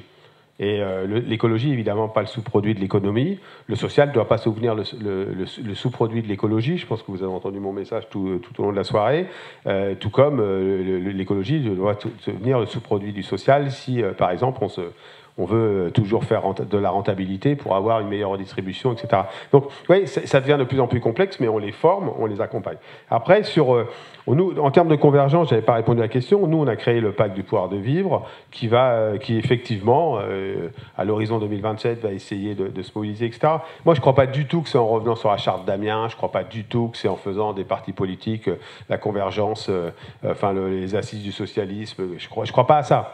comme ça s'est fait dans le passé, les organisations syndicales. Je rappelle quand même, hein, on peut critiquer le syndicalisme, il n'est pas assez ci, il n'est pas assez ça. La CFDT, c'est aujourd'hui, je crois, autour de 670 000 adhérents, c'est plus que, allez, l'ensemble des partis politiques, c'est sûr, et sans doute beaucoup du réseau, de tout un tas de réseaux. Ce que je veux dire par là, c'est que je crois qu'il faut que les syndicalistes restent des syndicalistes, mais qui s'interrogent sur la question démocratique. Enfin, vous n'avez, je crois, jamais entendu la CFDT trembler sur la question du risque démocratique. Par contre, il faut que les politiques fassent leur boulot. Et c'est quoi leur boulot? Je suis désolé, c'est de construire une utopie mobilisatrice, c'est de montrer qu'il y a de l'espérance, c'est de montrer qu'il y a sur un certain nombre de thématiques, il y aura des grands choix à faire, et voilà les choix qu'on propose. Il faut montrer qu'on va accompagner les parcours de vie des citoyens, alors qu'aujourd'hui, ils ont tous le sentiment d'être délaissés en réajustant nos politiques sociales, etc. C'est en créant de nouvelles alliances dans la société civile, mais aussi dans le monde de la représentation politique, etc. Il faut, et ça, moi j'entends bien, je ne sais pas pourquoi elle m'est posée à moi, la question en vrai, parce que, je veux dire, moi je crois qu'on peut changer la vie et changer la société en faisant de la politique, comme on peut la changer en faisant du militantisme associatif, comme en faisant de l'activisme, comme en faisant du syndicalisme, comme en faisant, y compris en étant, je crois, impliqué dans la vie économique, en essayant de changer les choix.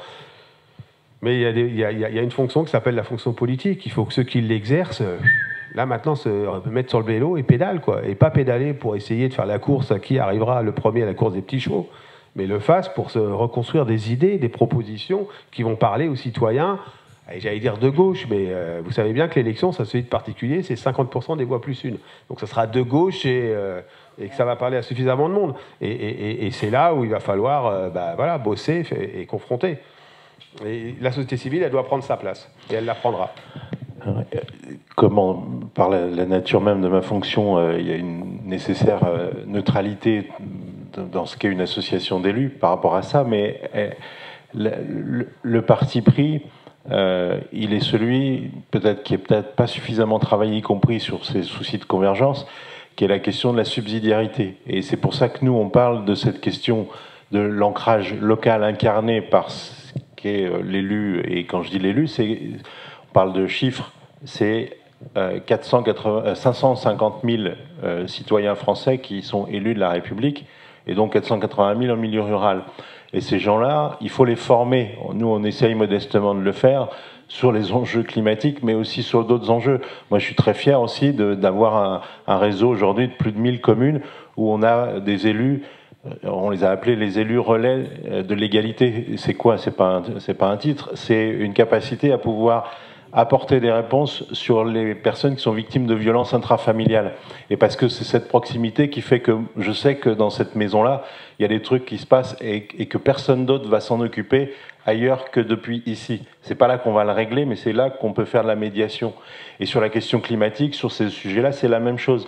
Donc nous, l'Alliance, on en est l'incarnation ensemble, puisqu'on est là aussi pour célébrer ce qu'on a fait ensemble pendant un an, et ce qu'on va faire ensemble après sur la déclinaison locale du grand atelier. Quand on a dit on veut le territorialiser, c'est pas des mots, c'est juste pour dire aujourd'hui cette réalité qui nous impacte, elle va se matérialiser dans chacune des communes de France, et qu'elle soit d'ailleurs petite ou grande, on s'en fout. La question, c'est qu'elle va se vivre.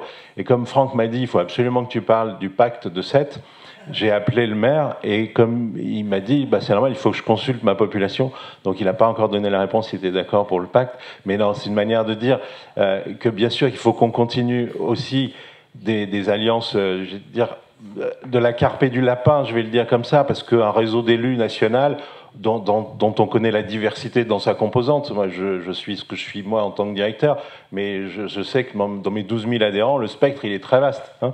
Mais pour le coup, l'enjeu de la transition, ils le vivent tous, qu'ils soient de droite, de gauche, du milieu ou d'ailleurs, ils le vivent tous, ils se le prennent en pleine poire si c'est du changement climatique qui va dévaster leur village. Et mon ancien président disait une station d'épuration, elle est ni de droite ni de gauche, soit elle marche pas. Et donc à partir de là, c'est ça qu'il faut rendre possible. Et donc voilà, donc si on est là, c'est qu'on croit qu'il y a ces convergences-là, mais c'est des convergences à l'échelle locale. Et nous, nationalement, on sera toujours assez content de pouvoir sublimer ce qui se fait à l'échelle locale, mais en tout cas, la subsidiarité, c'est ce qu'on essaye d'apprendre à l'État. Il ne sait pas faire ça. Mais donc, comme il ne sait pas le faire, on va le faire nous. avec des réseaux comme les vôtres, mais il y en a plein d'autres, avec des acteurs économiques, on cite des sociétés privées, on est obligé de travailler avec ces gens-là pour la question de la transition écologique. Ceux qui installent des éoliennes dans nos villages, il faut bien qu'on ait un dialogue avec eux, on ne va pas juste dire ils ont des actions CAC 40, etc. Donc cette question-là, elle est essentielle. Et donc à partir de là, les convergences, elles vont se faire par les nécessités de l'action sur la question de la transition. Et ce qu'on dit encore une fois, c'est que cette capacité d'action à l'échelle locale, elle est à votre main. Vous avez le droit de critiquer votre maire parce qu'il est trop comme ci ou trop comme ça, mais 2026, c'est demain, et donc préparez-vous-y, et pour dire, investissez les conseils municipaux pour remplacer ceux qui ne vous plaisent pas, ça c'est une faculté qui vous est donnée, mais simplement parce que moi je ne suis pas le directeur de l'association des maires sortants. Hein. Demain, la moitié des maires seront plus maires, donc c'est des nouveaux qui vont arriver. Et tant mieux, et c'est comme ça qu'on fait évoluer la société, qui fait qu'on apporte des réponses qui font qu'aujourd'hui nos villages sont attractifs aussi, parce qu'il y a des maires qui se bougent, qui sont capables de faire des trucs comme on a eu un échantillon ce matin, et de donner envie d'habiter dans ces territoires-là pour y vivre aussi sereinement, parce que, et là encore je finis là-dessus, c'est sans doute des territoires qui sont beaucoup plus hospitaliers pour des populations que les villes à 50 degrés comme vous avez évoqué hier. Bien, merci beaucoup, merci à vous trois, et merci à vous tous d'avoir été là. Merci, bonne soirée.